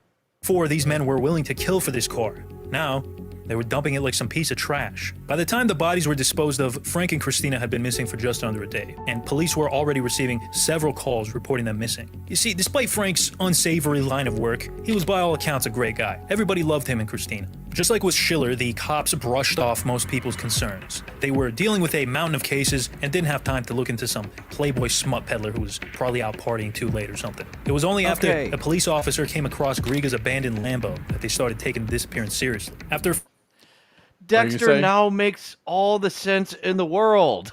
Why did he get away with it for 7 years? This is fucking ridiculous. No, it's not. This is the Miami PD. Yeah. By the way, Karmic's off. He ended his stream. Following up with Griga's friends, the police found out that he was last seen with 2 bodybuilders from Sun Gym. It was at that moment that Miami PD realized they fucked up. By this point, it had been 6 weeks since Mark Schiller got laughed out of the police station. Now, the tables had turned. Not only did they believe him, they needed him. Investigators needed warrants to raid the gang members' homes, but they couldn't. So now, I'm just going to repeat what the narrator said. They want Mark Schiller's help. The police want Mark Schiller's help after they have refused to prosecute the people that he tried to lead them to and give them evidence for. Now they're saying, oh, sorry, but we need your help with catching them. Hey, I didn't realize it was only 6 weeks later. Yeah, nuts. Yeah. Cause Mark Schiller's testimony would give them that. Schiller, feeling vindicated, immediately hopped on a flight back to Miami from Colombia. Once Schiller recounted the events again, it didn't take long for the police department to raid the homes of Lugo, Doorbal, and Delgado. And the search was fruitful. As we've come to expect, these guys are complete schlemiels. First of all, Griga's DNA was all over Doorbal's townhouse, not to mention his jewelry, driver's license, and bank documents. In less than 3 hours, police turned up a mountain of evidence linking all the Sun Gym gang members to the Griga murders and Schiller's kidnapping. Doorbal and Delgado were immediately taken to jail along with several other accomplices. Meanwhile, John Meese was in the middle of judging a bodybuilding competition in downtown Miami, but that didn't stop the police. He was carried away in cuffs. All that was left was Danny Lugo, except the mother sucker was nowhere to be found. And one thing that doesn't get mentioned is that even though they try to take all these efforts to get rid of the fingerprints on the body, the wife, the one that they put the horse tranquilizers in, they found her, and she was the first body ever to be identified by the serial numbers on her breast implants. Oh, shit. Yeah. Wow. Turns out he was all the way in the Bahamas with his Romanian girlfriend, Sabina. Funny thing is, Lugo had no idea the cops were investigating him. He was only there trying to pull off another one of his schemes. Since the Griga job was so badly botched, Lugo figured he could get some of Frank's money if he sued him in Bahamian court. Since Griga wasn't alive to contest the lawsuit, Danny would win by default. Pretty sure that's not how it works, but... Yeah, you see that? Wow. This is Stuttering John levels of legal advice. He didn't Whatever. respond to Now, the lawsuit. it was I time for a win. new- I get all the money. Yep. plan. The Lugo only decided thing that they he could would have done was dumber. Is like after they chopped their hands off, they put the guy's hands on the woman and the woman's hands on the guy that they sold them on. And then they put them both in a car and drive the car off the cliff. flee to Romania, the perfect destination for a degenerate criminal trying to escape legal repercussions in another country. But there was one issue. The putz didn't have his passport. Apparently, back then you could travel to the Bahamas with just a US birth certificate, but he needed a passport to go literally anywhere else. So Danny sent Sabina back to Miami to retrieve his passport, and then the two of them would escape to Romania together. So you get that? So they're in the Bahamas. Girlfriend, yeah, you're you were getting my documents. You were allowed to travel to the Bahamas without a passport, and he says, let's go to Romania, but I left my passport at home. Will you go get it for me? Easy. She got back to the apartment, no problem. But when she tried to get inside, her key didn't work. Now, just to give you a short rundown on Sabina, she was not very bright, even by Romanian standards. So when her key didn't work, this didn't arouse any suspicion, and she just went to the front office to complain. But instead of getting a key for her lock, she got locked up and they threw away the key. Sounded better in my head. She was arrested. The cops had been staking the place out for days waiting for Lugo to show up, but this was the next best thing. Sabina was taken into questioning and the cops were flabbergasted at how dumb this woman was. She was fully convinced that Daniel Lugo was in the CIA, and the reason they needed to flee the country was because he got compromised. So she refused to give him up, at least at first, but... So he had been telling his stripper girlfriend this whole time that he was in the CIA, and she was believing him. Unreal, dude. And you know, I think some of these women want to believe that shit too. He's in good shape. He's got some cash in hand. Oh yeah. Why wouldn't he? Why wouldn't he be a CIA agent? You know, ready to whisk her off into the Romania, though. That's not as romantic as it sounds. I think It's not. It's where Dracula's from. Doesn't seem like the greatest place, but you know, whatever. You know what I picture from I forgot the actor's name in True Lies. The car salesman pretends to be a CIA agent. Oh, Bill Paxton. Yeah, Bill Paxton. There you go. His character. Yeah, I imagine that. That is funny. I didn't even think about that. That's funny. That line he says is so awful when he goes when it's Arnold Schwarzenegger imagining punching him. Yeah. And he goes and that line he goes, "This lady's got an ass like a 10-year-old boy." It's like it's the worst line. It's like, but then you realize it's all in his head. Yeah. 20 hours of interrogations, she finally broke and told the cops that Lugo was hiding out at a resort in the Bahamas. He was captured and brought back to Miami within a day. By August 1995, all of the Sun Gym gang members had been arrested. Delgado... The CIA line works. Try it. Lugo and Doorball were all facing the death penalty, and they immediately started turning on each other. Delgado was the first domino to fall. When faced with the chair, his loyalty for Lugo completely disappeared. He went on to become the state's star witness, and his testimony was crucial in bringing down his old pals. For his cooperation, Delgado would end up getting 15 years in prison. So if you guys remember, Delgado was the whole linchpin of this whole thing. He was the one that connected Lugo with Schiller. He was the guy who worked for Schiller. And he is the one that turns and rats everybody out. This whole thing started with him. Don Meese also had the opportunity to take a plea deal in exchange for 9 years in the can. Okay, this is great. So this guy is offered a plea deal for 9 years. He decided to take his chance at trial, a decision that he would regret for the rest of his life. The judge sentenced him to 56 years. As for Lugo and Doorball... He had an offer for 9 years. He decided to roll the dice. I can get out of there in less. 9 is a fucking lot.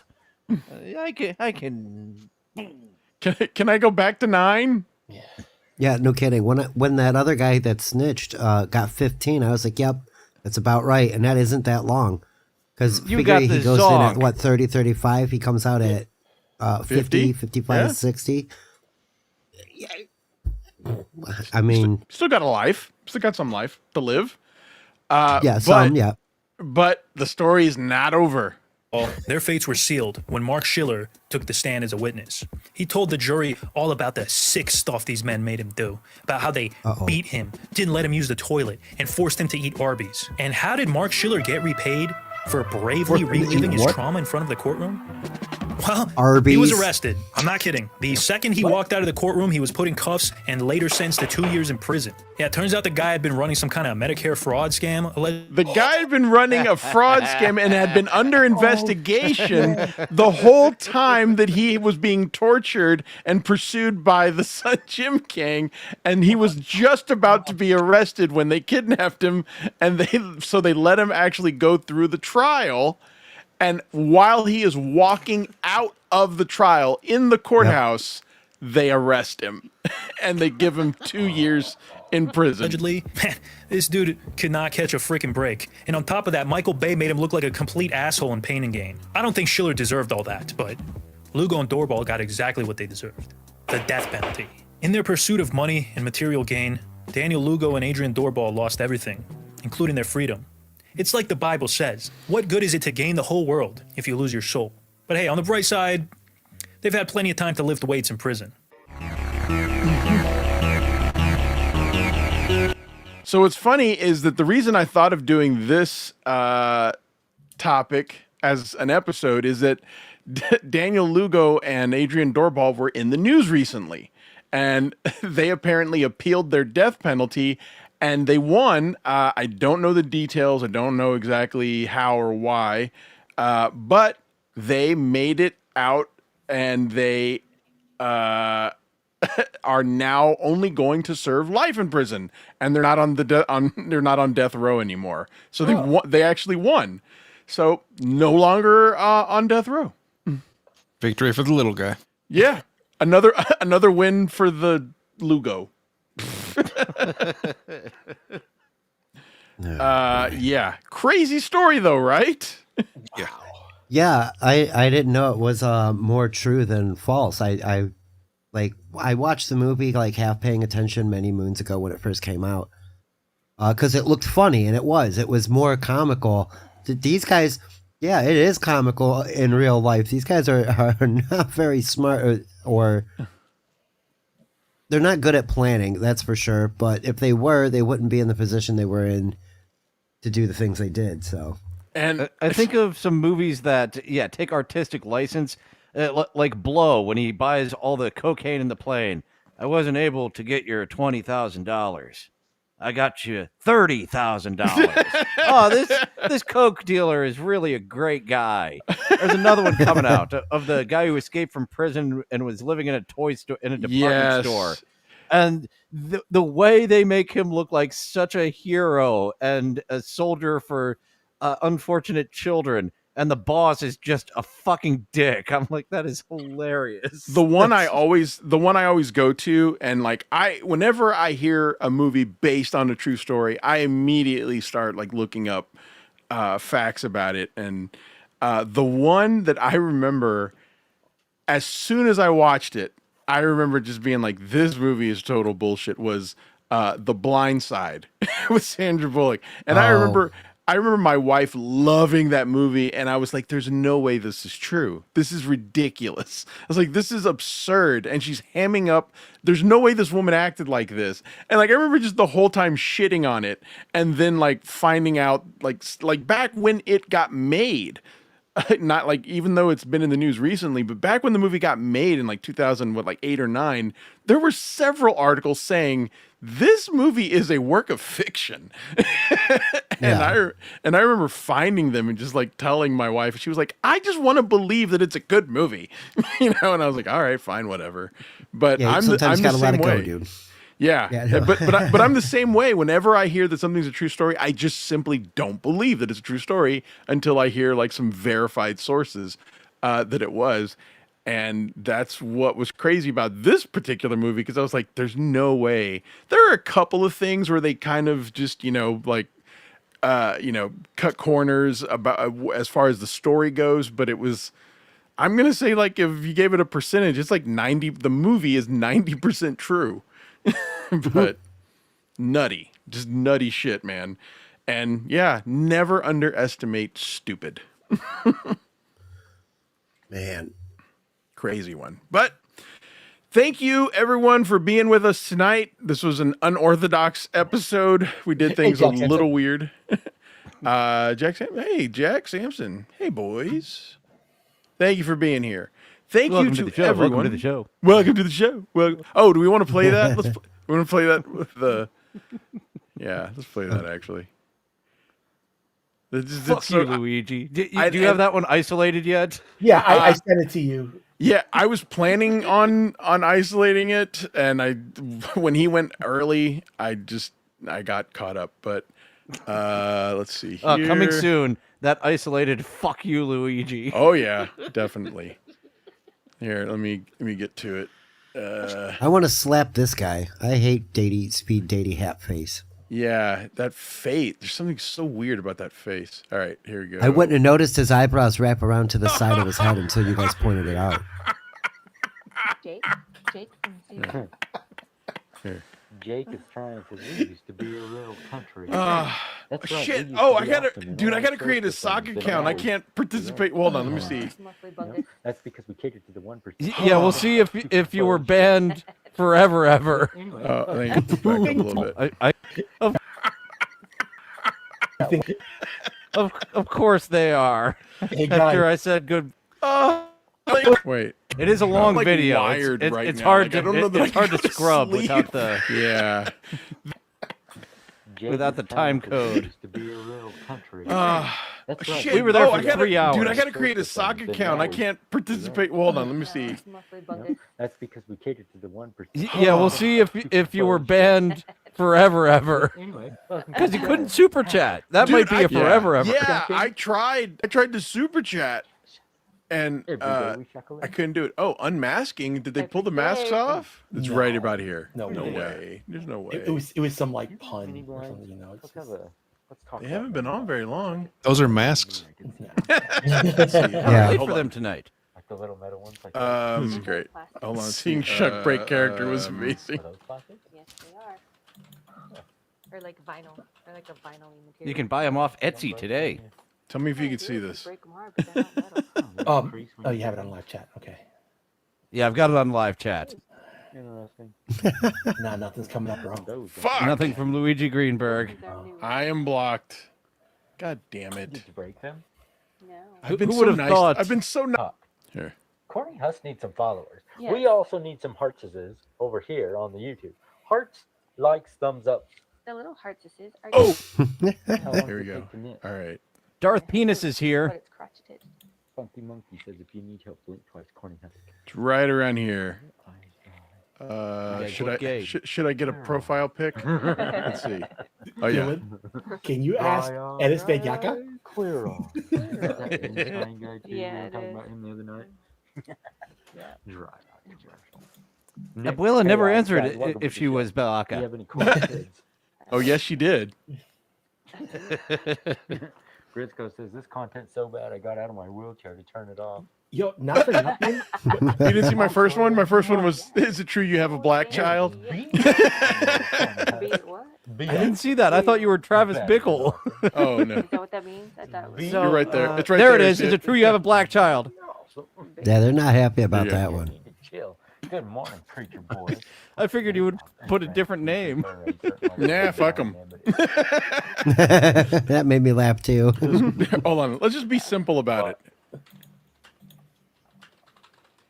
Eventually there'll be a face reveal, right? Yeah. Eventually. Eventually. I think you were just muted. We will pick the end and Oh no, good. You're still throw there. it right out the window, and we'll be like, surprise! Courtney want to be? guess who?"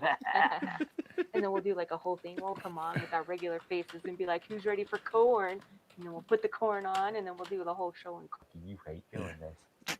be honest with Shaki, you hate. I don't hate doing this. If I hated doing this, I wouldn't be here. She's a free corn. I'm free. Is her name Ken? You're playing my with microphone. your Is it though? Yeah. Is it- nipples Did it- while your. I can hear your son's respirator behind I you. was gonna say while you're in. So yeah, we started making abuela jokes. You're not gonna read that whole thing. Is in a bed in the Stop, my dude. background. Knock, knock, your knock, knock. What is knock knock? Santiago Sabon. Are you in Idaho? No. We're not in Idaho, are we? No. No, not in Idaho. We're a little south. Utah. Yeah. Utah, yeah. We're Utah corn. Hey guys. how's it I going? want Hey there, Corny Gaston. Welcome to back, go my dude. south. Barby, you look like Moby from Brain Pop. That's a new one. That one's a new one, yeah. You may get hacked. Say, hey, He's from Chuck, Nevada. Utah is that's where I grew is for up. Mormons and queers. And I don't see you in a white shirt and black tie. That is where it starts to. Oh, two cops in the south. Please read that one from me. They might not get it. Do you like it? Like in the day? Here. Yeah, that part back in the day wasn't even there. No. No. And yeah, Look, I got it. Oh, damn it! So close. It's kind of weird. And, Regine Wold says, I'm into this, whatever it is. Ah, shit! Did I get banned Luigi, again? you were doing so good, but man, fuck you.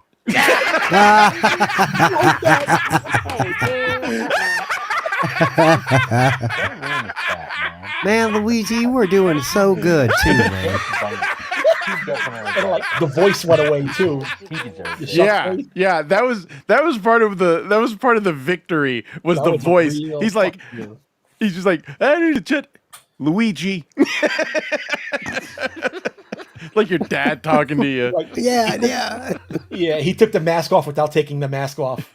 You were doing so good. Fuck you. Oh, dude, that just like made my night. I loved it, man. It was doing so good too. And then I created another sock account and went back in as Luigi Greenberg 2.0. Oh, it was such a good night. All right. And they might be doing it again tonight. They might be doing it right now. Yeah, it'd be a little early for them, but they could be doing it right fucking now. Oh man, so good. Thank you everybody for being here. This was just an unusual show, but great. I enjoyed it. Maybe we'll have to change up the pattern once in a while. Thank you everybody for being here. Chops could not stay the whole time, but I'm gonna plug his stuff. Check him out at Chops Talk. I bet Chops you are. Talk. God, I don't know why I'm flubbing his name. Chops Talk on X. I don't know why that was really hard to say. I'm not drunk. Yeah, Chops Talk 111. And I'm sorry, what is it? Chops Talk 111. 111. Got it. And Stop Resisting on YouTube.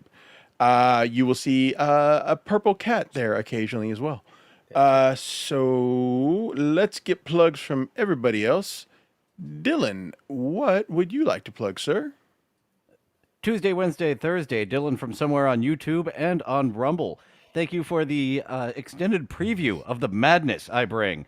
Matt Hibner called it the tone of liquid television, which is really what I was going for. When he said that, I was like, that's exactly what I want.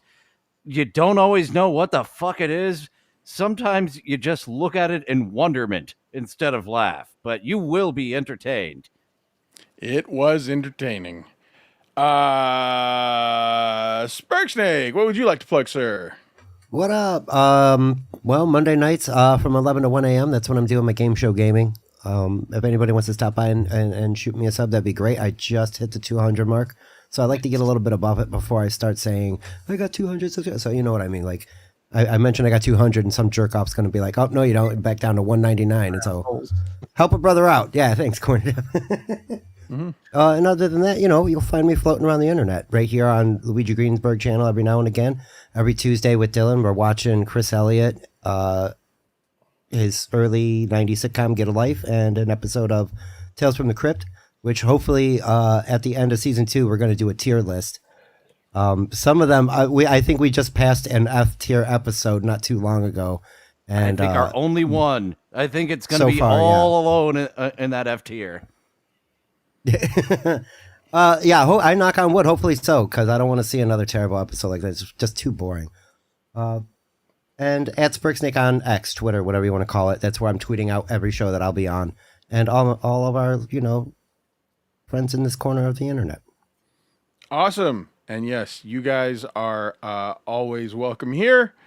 And Gummy, what would you like to plug? Yo, GummyChainsaw.com for merch, dabble merch, non-dabble merch, and Skeptical Robot merch. Follow me here if you want to watch me play horror video games and get terrified very easily. I had a schedule, but these past 2 weeks I've been doing a lot of production for a lot of shows in the Dabbleverse and artwork, so that's all shot to shit. So follow me on X, and I'll put when the next episode is. I try to do Tuesdays, but everything is just like all over the place. But I should have something for this week. But look me up on X, and I'll put when the next show is up. Right on. And for me, please also check out Hack Ride Studios channel on Tuesdays and Wednesdays. However, next week, there's not going to be any channels or any unboxing shows because I am going on vacation. And next Friday's episode is actually going to be a pre-recorded episode in which we watch an episode of television that is one of my favorites, and I found out recently that there are no copyright restrictions on it. And guess who's there, folks? Mr. Dylan and Mr. Spurksnake will be there watching it. It is an episode of a TV show called The Chris Gethard Show, and the episode is called One Man's Trash. And folks, it is very, very fun and very enjoyable. And I got to share it with people who had never heard of it before. It was really great. It was a lot of fun. And also, please check out Catch 22 on Hackride Studios soon after this show ends. Probably, I think it's going to actually be at 10 Eastern. Check them out over there. Now, what you all came here to see.